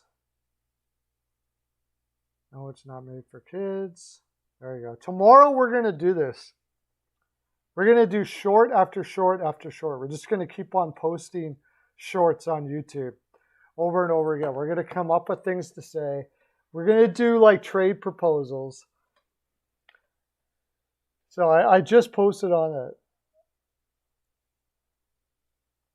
Got to downgrade to a lower level Rangers defenseman. Probably. Okay, let's say Shesterkin and Miller. Shesterkin and Miller for Draisaitl and Yamamoto. Or just, yeah, Draisaitl and Shesterkin and Miller for Draisaitl and Yamamoto. Oh, this is going to stir the pot, my friends. You watch. People are going to be like, what the heck is this? You should hear when I do these trade videos and I put them on there and how many people are like, oh, yeah, sure. This is just garbage. No. You're just making stuff up or pulling stuff out of your butt and all that kind of stuff. And the people are saying, why are we even talking about trading players? We should just be rooting for our team. Go whatever team. Doesn't matter how bad they are or what they need or whatever. Just root for your team. That's it. That's all you do. So you like, how do you go on a Facebook group and you don't ask any questions or question their decisions or nothing? Just everybody just gets on and says, go my team. And now somebody says, yeah, let's go my team too. And the other one goes, we're going to go my team. Everybody's going my team. And then somebody comes on and says, what about the goaltending last night? Oh, we don't talk about that here. We just go my team. That's it.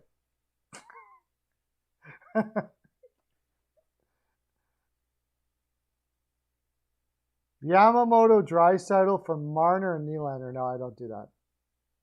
Because they're wingers. Draisaitl's a center. That's different.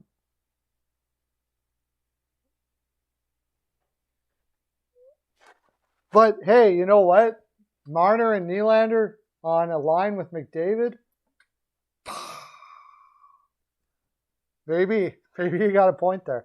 But we got to remember how great Draisaitl is here. He's still got a ton of upside.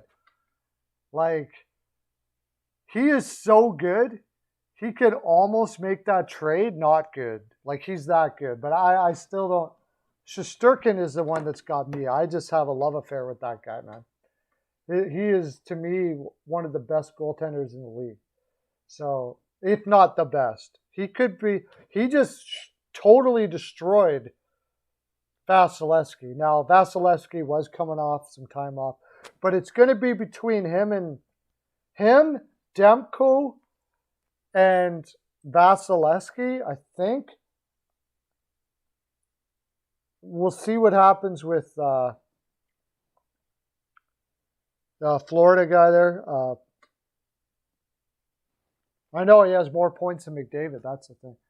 But part of the reason is that McDavid he gets more space because of McDavid being there. People are on McDavid like a fly on poop, and you don't have enough to get them both. And McDavid is better. So if you take him out, then you only got Draisaitl only. But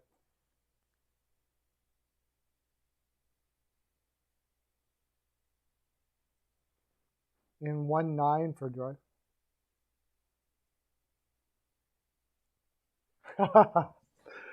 Oh, this is fun. Let's just do this all the time. I'm going to do another short. And by the way, I can go long today because my wife is going to message me when I can go home.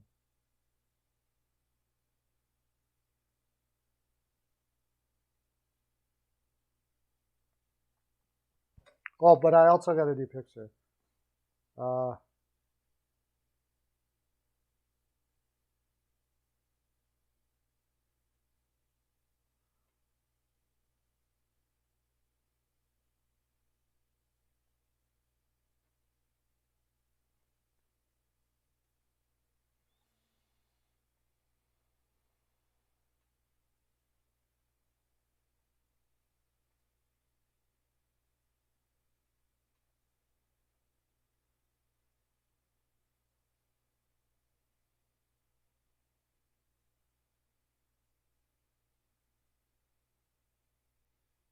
Okay, let's see what that did. What was that deal again? Sorry, I got it. I'm doing some stuff while we're doing here. Campbell and Riley for Draisaitl, Nurse, and Barry. Oh my gosh. Oh, to get rid of that Nurse contract and get Barry. I'd probably still say no. I really want to, though. I really want to. I know if I put that deal out there and Edmonton Oilers fans get on that, they're going to lose their mind because they have a love affair with Nurse. But I got to say no, dude. I got to say no. I think, and not only that, I don't even know if Toronto will want to do that because they have no defenseman left and no goaltender. As much as they may love Draisaitl, it's just not what they need. Like, yeah. I think another center would have to go back there. Tavares? Draisaitl for Tavares, Campbell. I still wouldn't do it.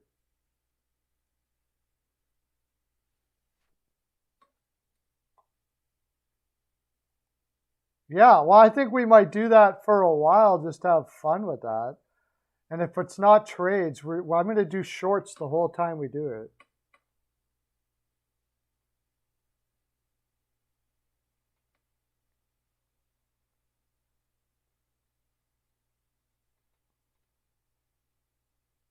Did you guys go check out that short and come back?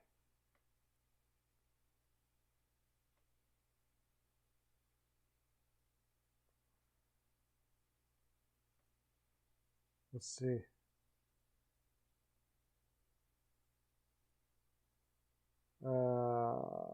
Anybody watching that? Oh, 9 people. Oh, and we got some.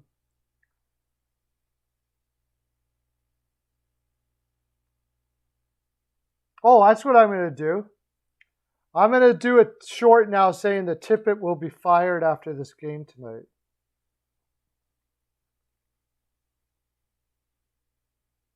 Did you guys comment down there?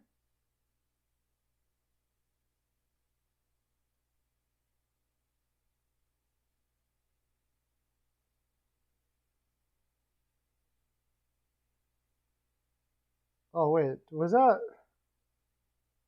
Oh, you know what? I think I put that freaking short on the wrong channel. I put the short on the wrong freaking channel. I got to do it again, guys. Jeez. I had it on the wrong channel. Oopsie. Okay, here, I got to do it again. I can stay a little longer because I can't leave. My wife is a nurse right now and we got COVID, so yeah, everything's running late. I got to do the short again. Jeez. Okay.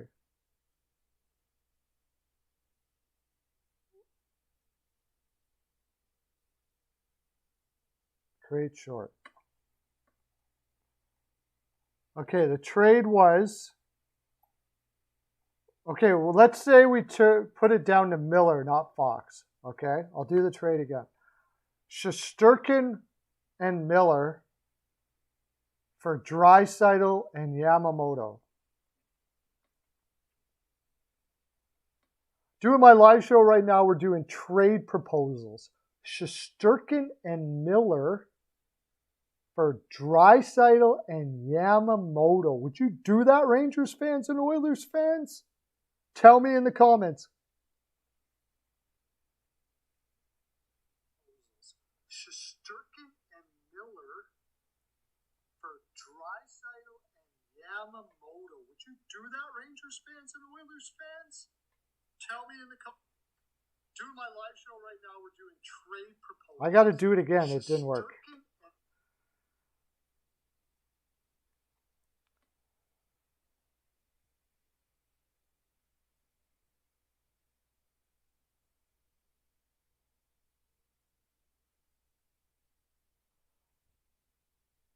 Pearlo wisdom. Oh, what's going on?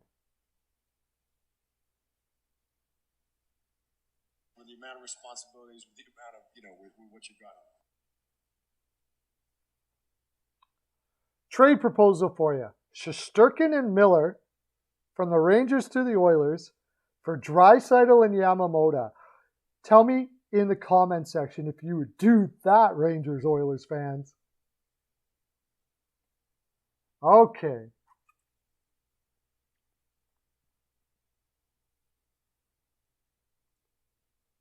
Trade proposal for you. Shesterkin and Miller from the Rangers to the Oilers for Draisaitl and Yamamoto. Tell me in the comment section if you would do that, Rangers Oilers fans. Trade proposal for you. Shesterkin and Miller from the Rangers to the Oilers for Draisaitl and Yamamoto. Tell me in the comment section if you would do that, Rangers Oilers fans. Trade proposal for you. Okay, I'm doing it. You guys can probably hear that. Are you guys doing more? I got time, so. Sorry, they're going to freak out when they watch that, I know, right? So when I put it over there, everybody go over there and watch it so we can get this going. A lot of people are going to watch it.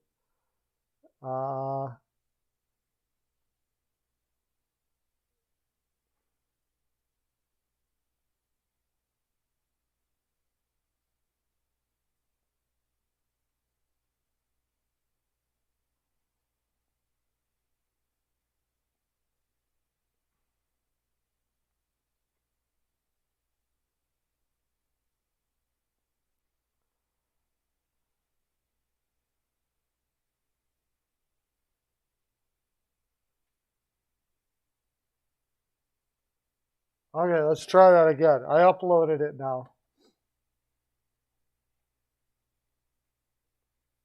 Okay, I'm going to do another one now. I'm going to do a short one, right? I'm going to do another short right now. And it's going to be a prediction. I'm going to say that Tippett gets fired after the game tonight.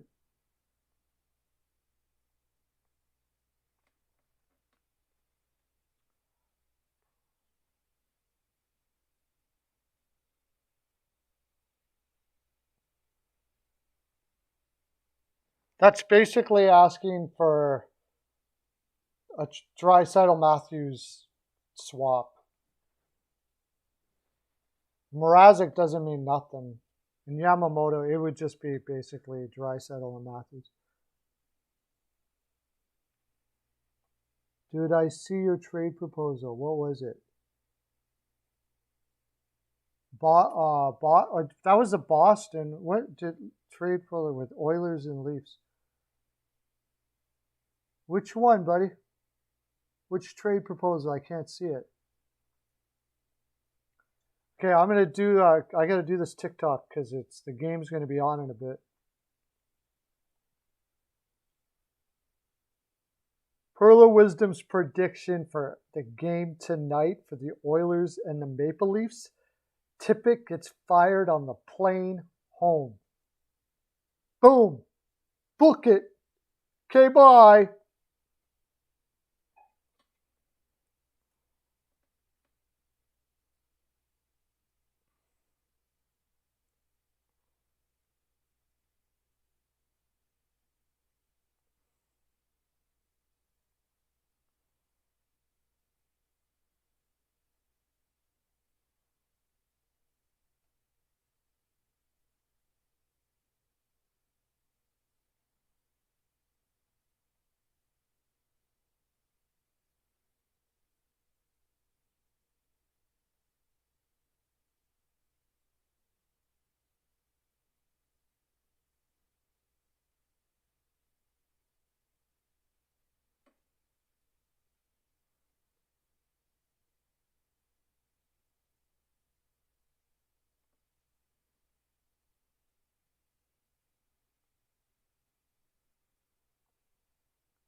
Oh my God, that's a lot of pieces. Okay, let me let that sink in for a sec, but I gotta put.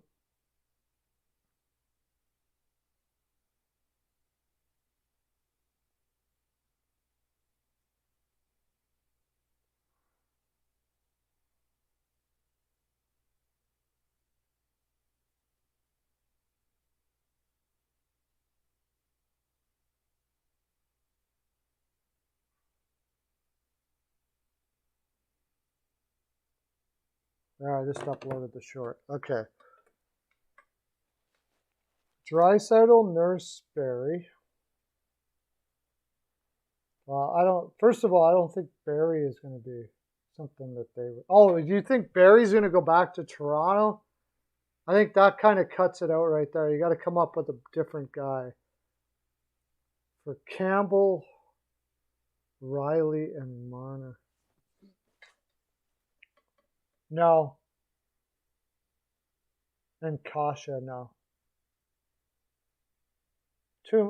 First of all, Toronto could never in a million years be able to afford that. They're taking on more salary from Draisaitl and Nurse. Oh, and they're giving up Marner. Marner makes 11 million, so that would cover Draisaitl's.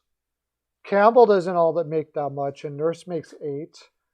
Riley makes about 8. I guess it's somewhere around there. That would be. I just don't think Barry could be part of that. But that would be something that both teams would do if they're just like, we got to change this right around, like everything all around.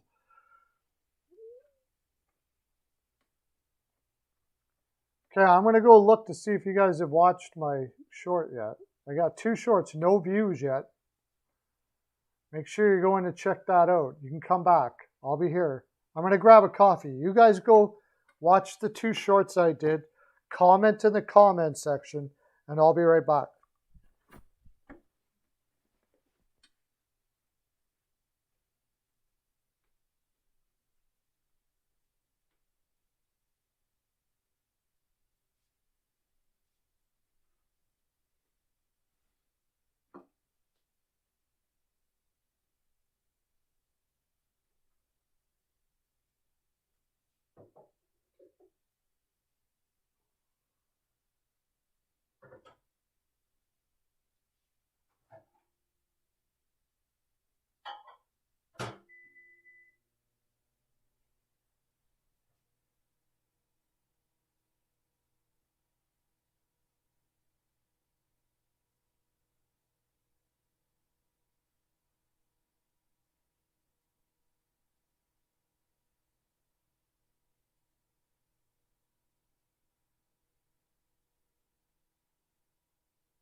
All right, we back.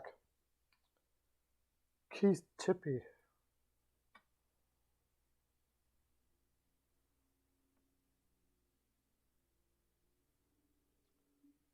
Shesterkin and Miller. A second round pick and Skinner. Yeah, the thing is there's no, like, if I'm the Rangers, I can't do that deal. If I'm the Rangers, I can't do that deal. That just shows you, like, the people that say, I hope people comment on that. Yeah, yeah. I hope people comment on that because if I'm the Rangers, I don't do that deal. If I'm the Oilers, I do it. If I'm the Rangers, I don't. Which tells you, like, the value of a goaltender. A goaltender like that. Like, Draisaitl without a solid goaltender isn't going to win you a cup. No Draisaitl and Shesterkin could. It's the most important position in hockey. And if you've got a Shesterkin, you cannot let him go. Unless you're getting a really, really, really, really good goaltender in return, you're not going to let him go. Now they're going to have to go look for a goaltender. Like, there's no way I do that, but it was fun to put it out there. If I'm the Oilers, I'm doing it. And you know what? There's going to be Oilers fans that say no, they won't do it. They'll say, we can find a different goaltender or blah, blah, blah, blah, blah. You're not going to find a Shesterkin, man. Where are you going to get a Shesterkin from? Just going to pull one out of your butt? Like, you might get a Lehner. Is Lehner Shesterkin? No. Is Lehner good enough to win you a cup? Maybe. Shesterkin can literally win you a cup. The New York Rangers right now are probably not in a playoff spot if it's not for Shesterkin. You put Shesterkin on the Oilers right now, and they probably didn't just have this run.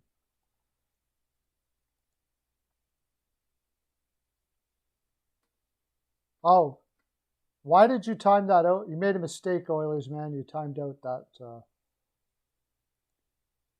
You timed out Mercer by mistake, Oilers, man, for some reason.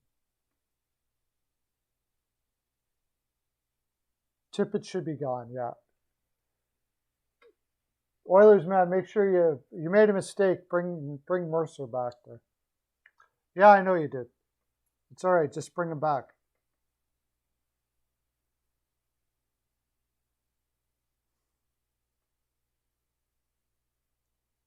Yeah, I know it was an accident, but did you bring him back? So did everybody see that? Let's see, what do we got? Anybody watching it? We got 2 people.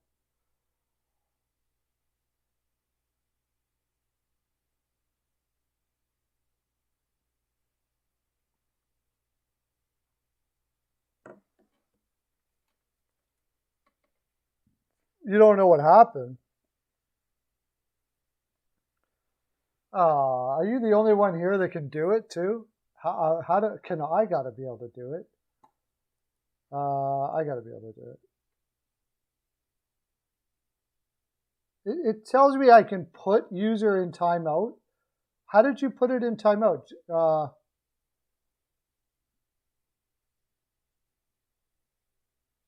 I haven't added him as a moderator. Now he's a moderator, but he can't talk. Participants. Mercer.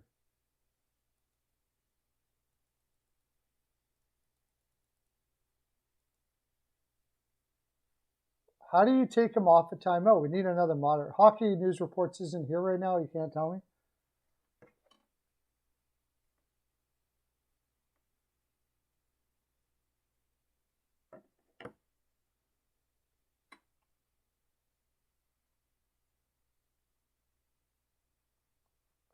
I don't even know how to take him out of timeout.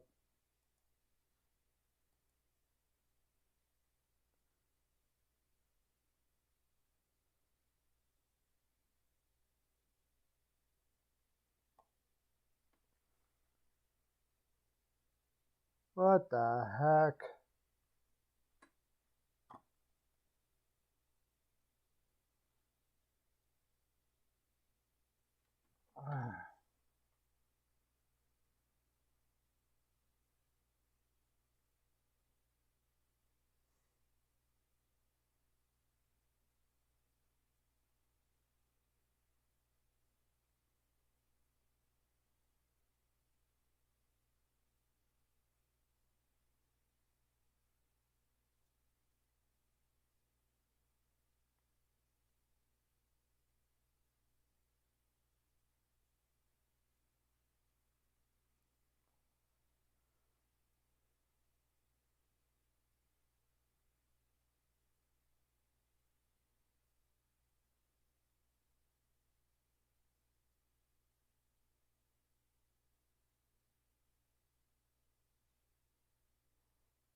Oh, come on. Are you serious?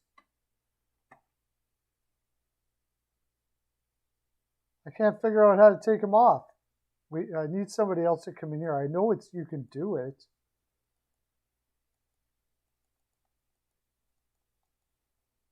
Crazy. No, I don't need to remove. Put user on timeout. What did you do, buddy? Did you block him? Who just came in? Hopefully you're a moderator. You can tell me how to get Mercer off a timeout or whatever it happened to him.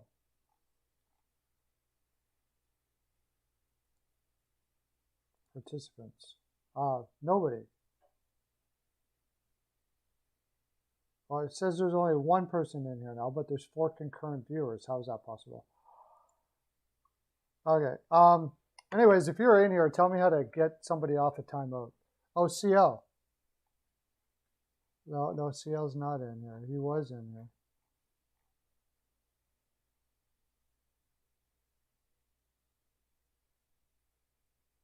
No, there's not. You can do it.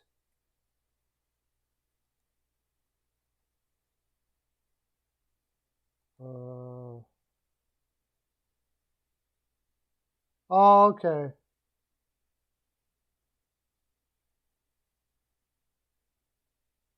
No, that's not it.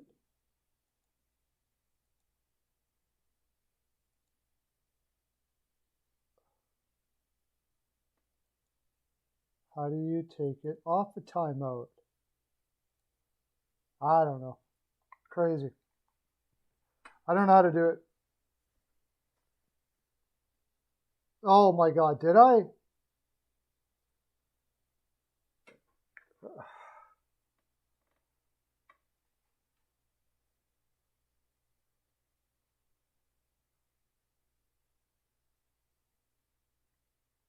Well, damn it.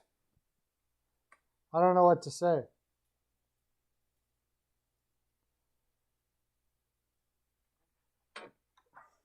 Can Kyle even see us then?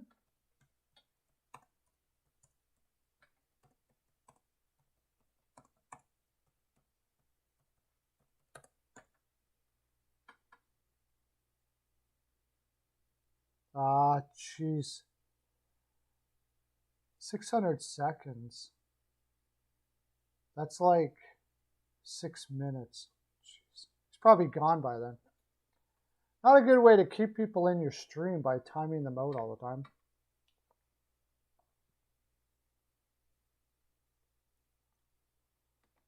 Anyways, there's nobody in here now anyway, so I might as well just end her.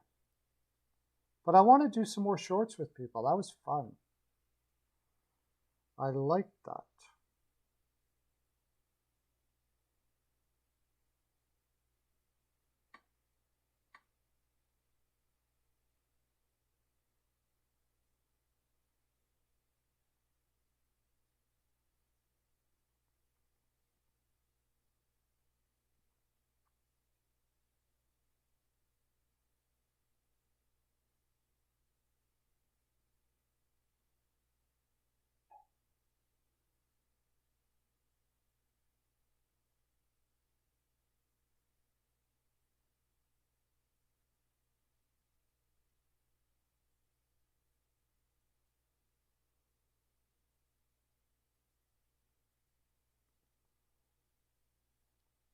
Yeah, I can't figure it out.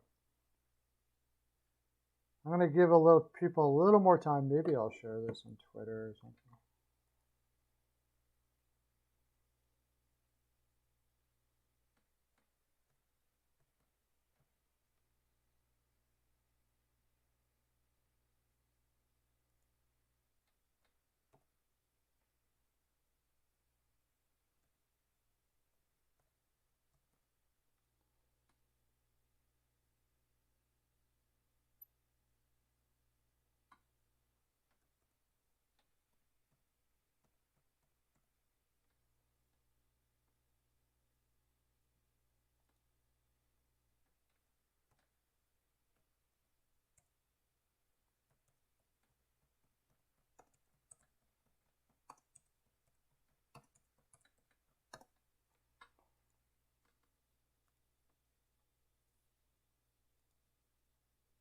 He's got to be time. He would probably be able to come back too.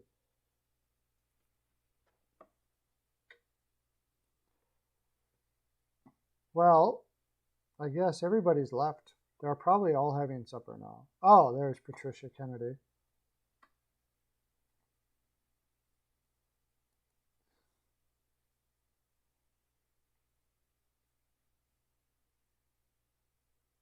Yeah, he's probably gone now, I imagine.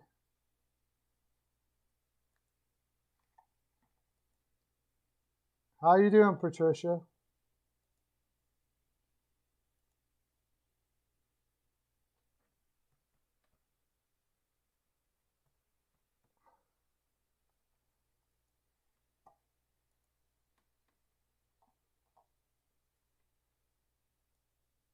How you doing, Patricia?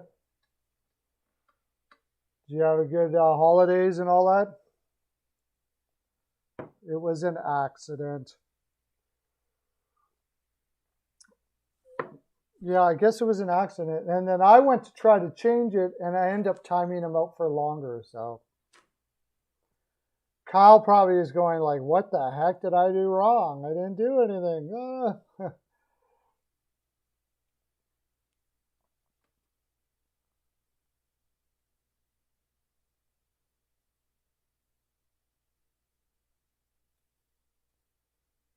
What time is that first game tonight? Oh, is there any new news? I wonder if there's any new news. Riley Nash is placed on waivers. Oh my gosh. Konechny and Sanheim added to COVID protocol. The Flyers, isn't it funny when a team looks like they're done, all of a sudden everybody's on COVID protocol, making them unavailable for the team's game tomorrow against the Pittsburgh Penguins. Well, Pittsburgh Penguins were on a back-to-back. So I thought maybe the Flyers would have a chance, but they don't have a chance. Team has loaned Felix Sandstrom and back to the AHL. Konechny and Sanheim join Provorov, Sealer, Giroux, and Jackson Cates.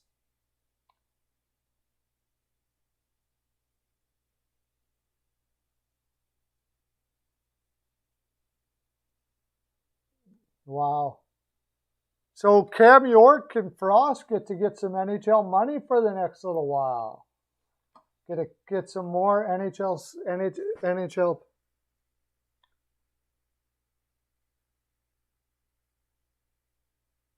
John Weichel, no, they're not here. Well, they might be in now. Maybe we got Mercer back. One thing out of this is I figured out how to see who's in here.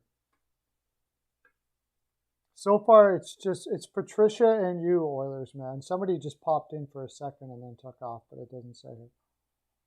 If somebody just pops in, they don't tell you. But Philadelphia is going to get crushed tomorrow. No doubt about that. Thursday.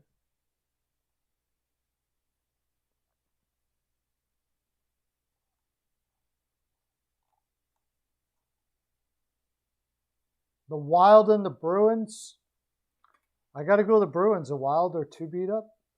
Sabres, Sharks. I'm not taking the Sharks anymore for a while. I think Sabres will win. Flames Lightning, that'll be a difficult one. They're going to be pissed after what happened in Florida.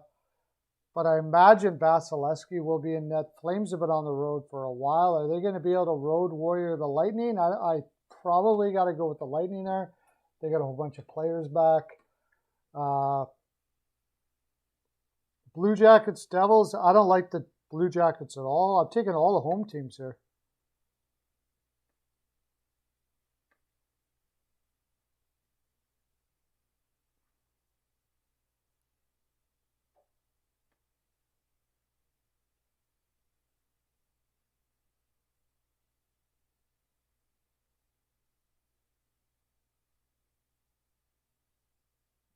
I'm taking all the home teams here. Penguins, Flyers tomorrow. Oh, who's in the chat now?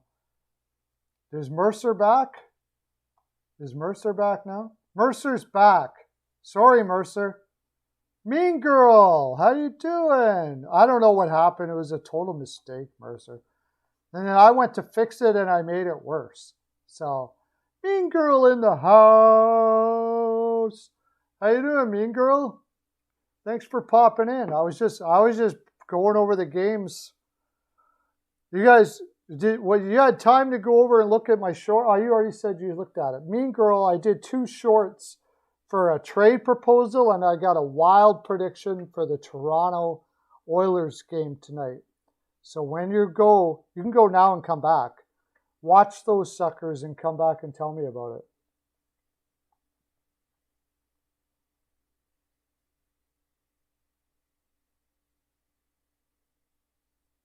Did you get timed out before, Mercer? Jeez.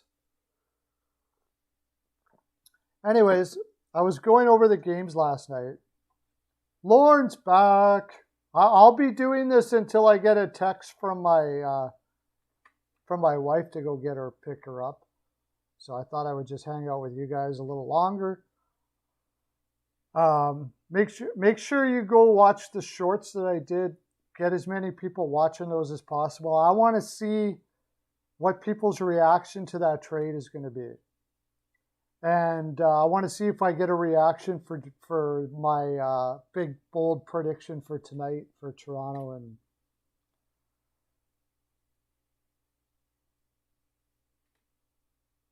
I wonder if I can put it in the chat. Oh, no, because I wonder if I can put it in the chat. Let's see if I can do that.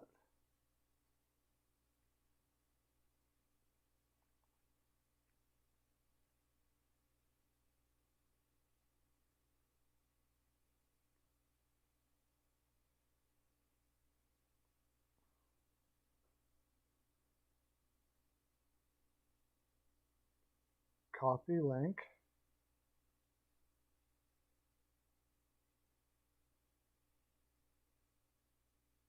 Let's see if I can put it in the chat.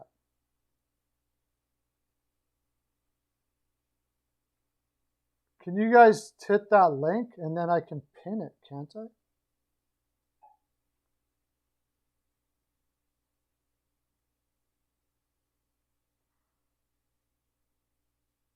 Okay, maybe I can pin it on here now. I'll pin it to the top. I'll pin both of them to the top. And we can do more too. We can come up with some trades. And we can do more.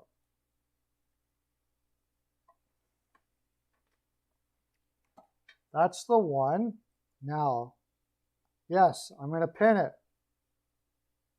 I got a pin to the top. So anybody that comes in, you can go check out that YouTube. I think you can only pin one at a time though.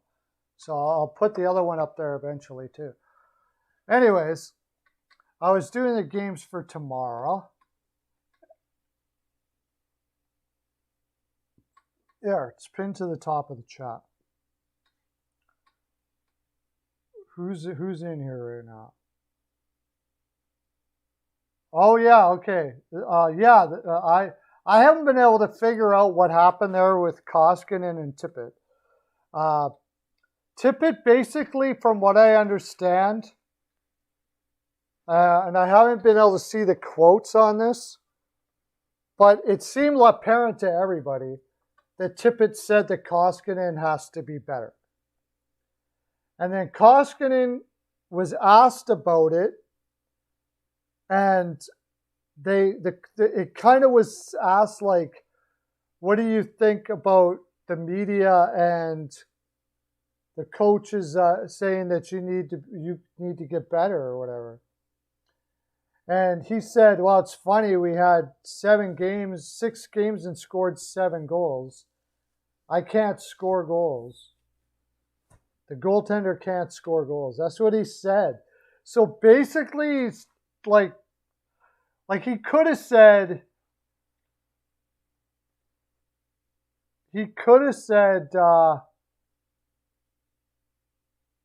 I did, we played the best we can. I got to be better. Everybody's got to be better. But that's not what he said.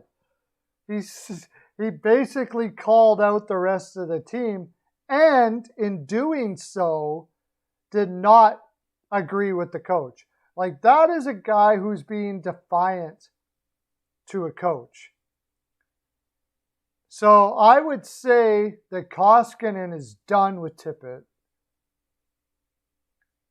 And I think they're all done with Tippett. Honestly, I think they're all done with him. That's my thinking. They are all done with Tippett.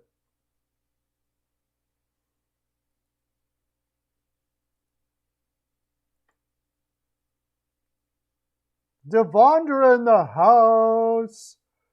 Welcome, Devondra. I just figured out how to know who's in the stream and not. Yeah, I got a bold prediction. You can check it out. I don't know which one I pinned up there. Tell me which one I pinned up there. But Devondra, I got a short pinned up on the top of the chat. Make sure you check that out on the way out. But we're talking about some of the comments that happened with Koskinen and the Oilers. And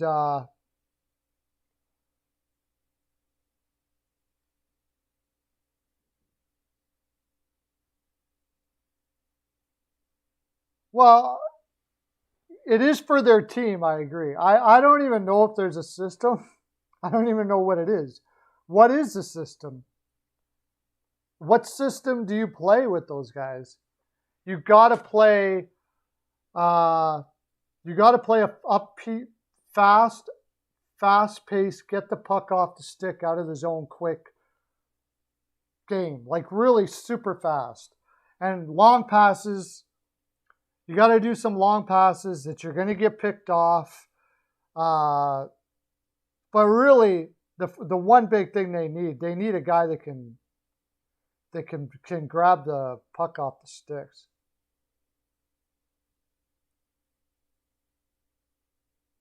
It's not even a thing, I don't think. I don't know if there actually is a system. Anyways, I was looking at the games for tomorrow.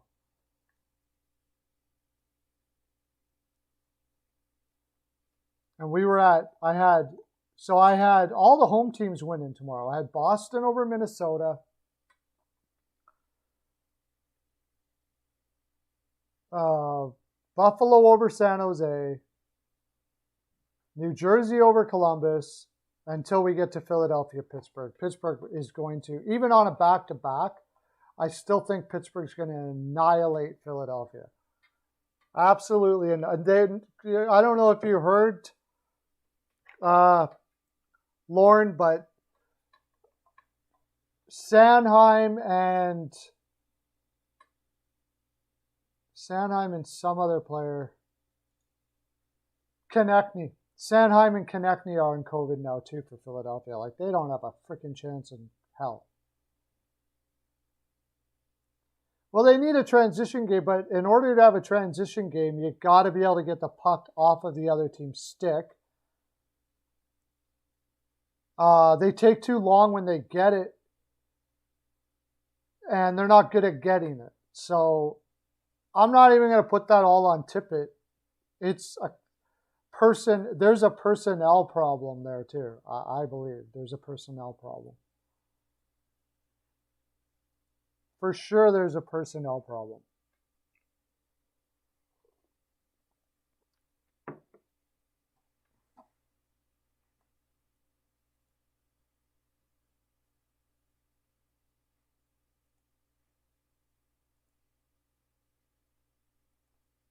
No, I don't want pop-out chat.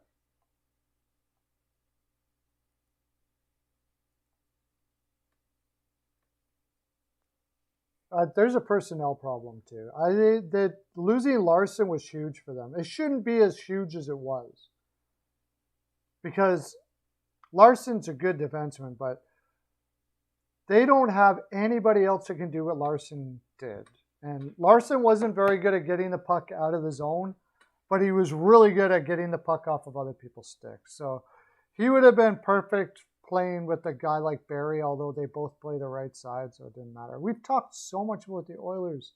My gosh, crazy. But Flyers, Penguins, Flyers will win that. Panthers, Stars. Panthers. I got to go with the Panthers. It's going to be the Stars' first game in a long time, and we've seen over and over again where that has not worked out well for the team. I got to go with the Panthers. I like this lineup tomorrow, actually, quite a bit. This is tomorrow, right? What's? Oh, wait a sec. Yeah, this is tomorrow. I like this lineup tomorrow. This is a good card. Avalanche, Jets. That's over.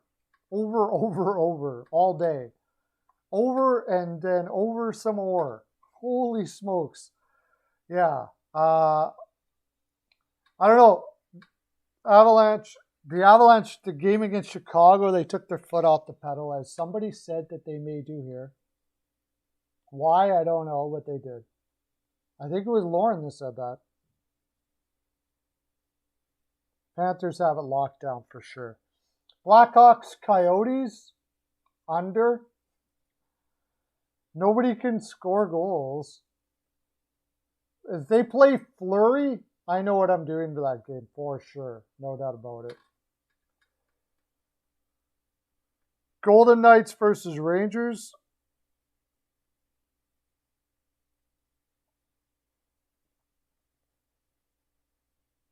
Huberdeau and Vetrano. No. What? No. I don't think so, Mercer, because like, why would they need Campbell?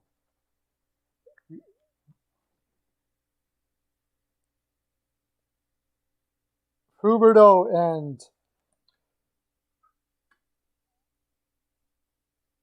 Bobrovsky for Campbell and something.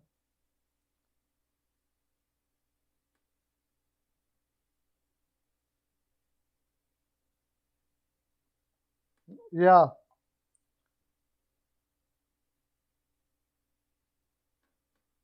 I don't know. I thought they would crush, but they didn't. I didn't get it in reg and screwed up my day. Golden Knights versus the Rangers. The Golden Knights are not doing well with all these injuries that they have out right now. Shesterkin will probably be in net.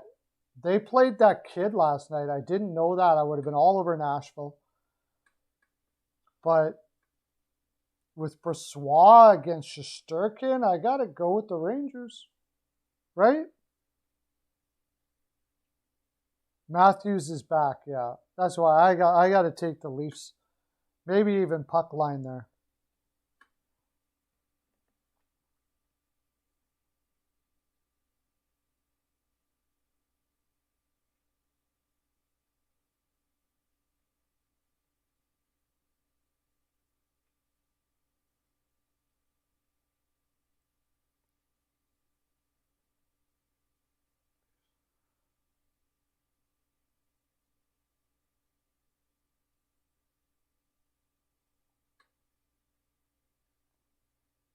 Red Wings and Ducks.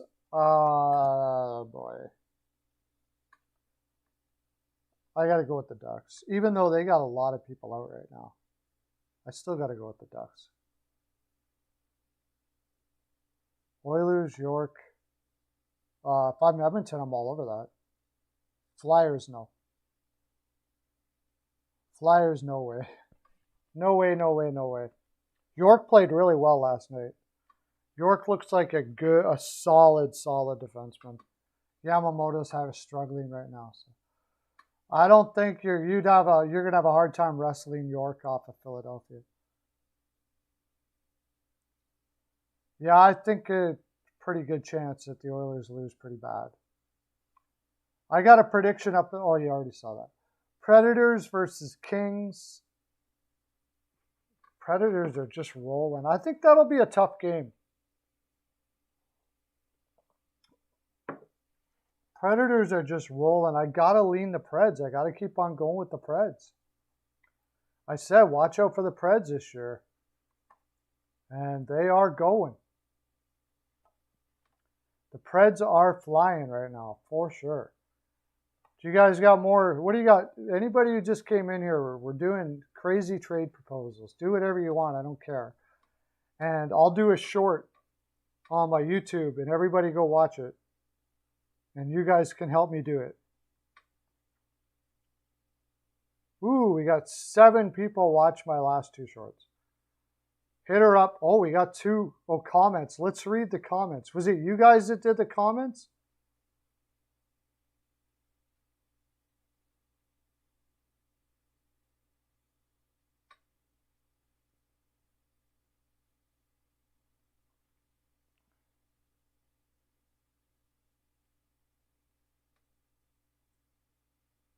Let's see, who did the comics? Oh, you did. Oilers man did. Yeah, I know, right? I just commented back to you, Oilers man. On one of them. Let's see what the other one. Did you post on the other one too? I'm trade proposal. Comment. No deal. So you would not take as an Oilers fan, you would not take Shesterkin and Miller for Draisaitl. Wow.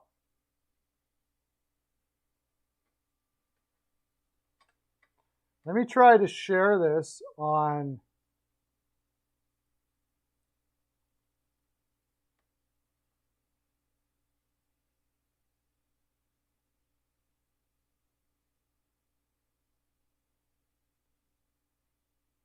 Facebook. We got a trade proposal we're doing here.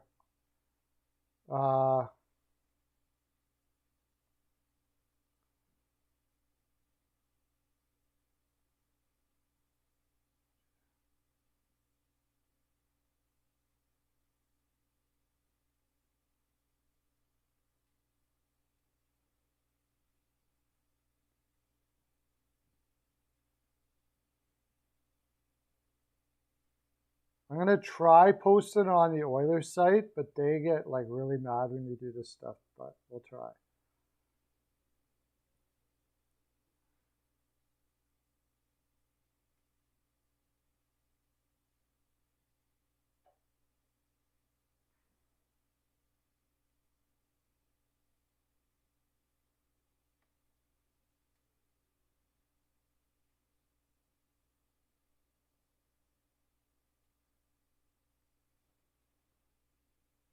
Okay, I'm posting it on Facebook sites to see if if Oilers fans would do the deal.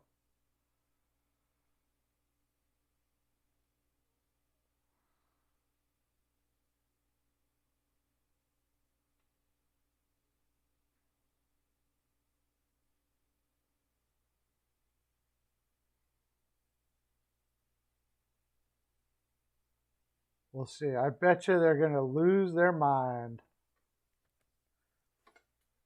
Oh, I got to see the chat again.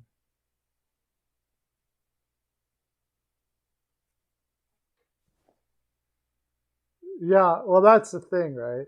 But if you do like really crazy, crazy trades and you're on there too often, they'll block you out. So, but I think people are going to just say, well, there's no chance of this and stuff. But some people would, I think it's a good trade, like to think about. Whether it's crazy, there's no way the Rangers do it. I just don't think there's any way the Rangers make that deal. They first of all, they got too many. They would have too many. They would have Zibanejad would have to be part of the deal, and then it would even be a bigger trade. It would be like the biggest blockbuster trade ever. Like Zibanejad would have to go because they don't have a place for Zibanejad if they bring Draisaitl. But you imagine Draisaitl and Panarin playing together? Whoo! But then who's going to stop pucks? Then they got to go out and find themselves a really good value goaltender and hope the heck they can do it. I don't know, like, because they don't have anybody in their system. That's the thing, is they couldn't do it. As good as Draisaitl is, he's not more valuable than Shesterkin is. Especially, like, I could see if you had Shesterkin and you had Spencer Knight coming up or something. Right? You had another stud goaltender right behind him. Maybe you might be able to consider something like that. But the Rangers don't have anything like that. And they'd have to go searching for a goaltender.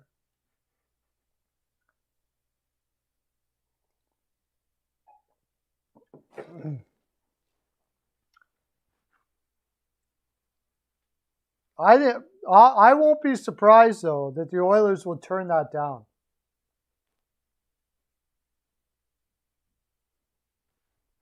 I wouldn't be surprised if the Oilers turn that deal down. Oilers fans, that there are Oilers fans that would turn that deal down.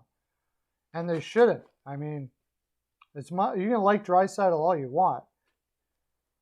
If the Oilers had Shesterkin and not Draisaitl, they would be in a much better spot right now. Anybody, really.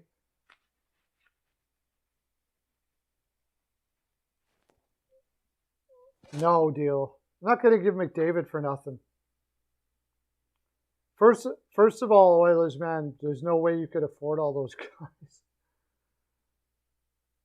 Well, I guess Toronto affords all those guys. I'm not giving McDavid for nothing. Nothing. Okay, let me see. So you got Marner, Matthews, Nylander, Tavares. In a world where you don't care about cap, Draisaitl and McDavid. So we're just saying, are all these players better than the other?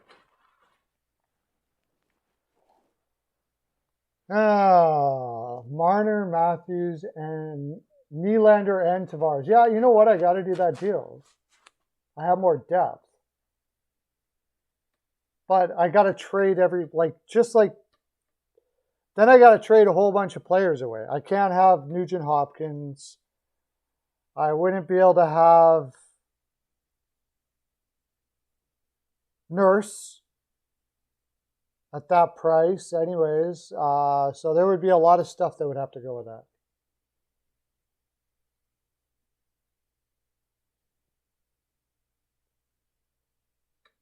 Yeah.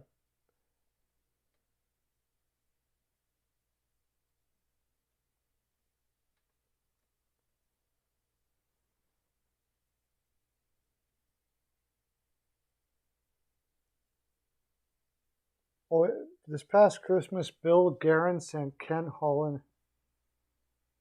an MP3 via email. Feliz Navidad. Yeah.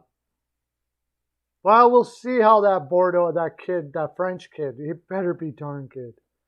That French kid, apparently he's like a Greenway. But we'll see.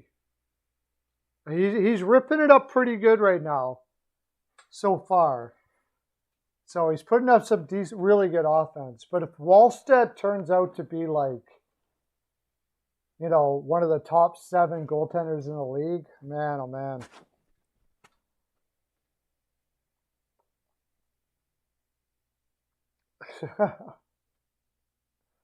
Patricia's still here? Wow. That's pretty impressive, Patricia. You've got legs to stick around. Participants. What do we got?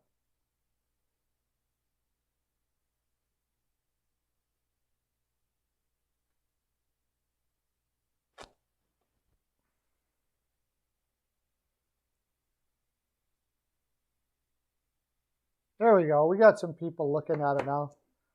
Do we have any more? Let's get some comments going. Oh, I think I got to go now. Okay, I got to go, guys. Thanks for coming on. Go comment in my short stuff and all of that stuff, and I'll talk to you there. I can talk to you there in my, go to where I did the short videos, comment down there, and we can talk down there. But I got to go. Got to pick up the little lady. She just messaged me. It's been awesome talking to all you. Have a great evening. Okay, bye.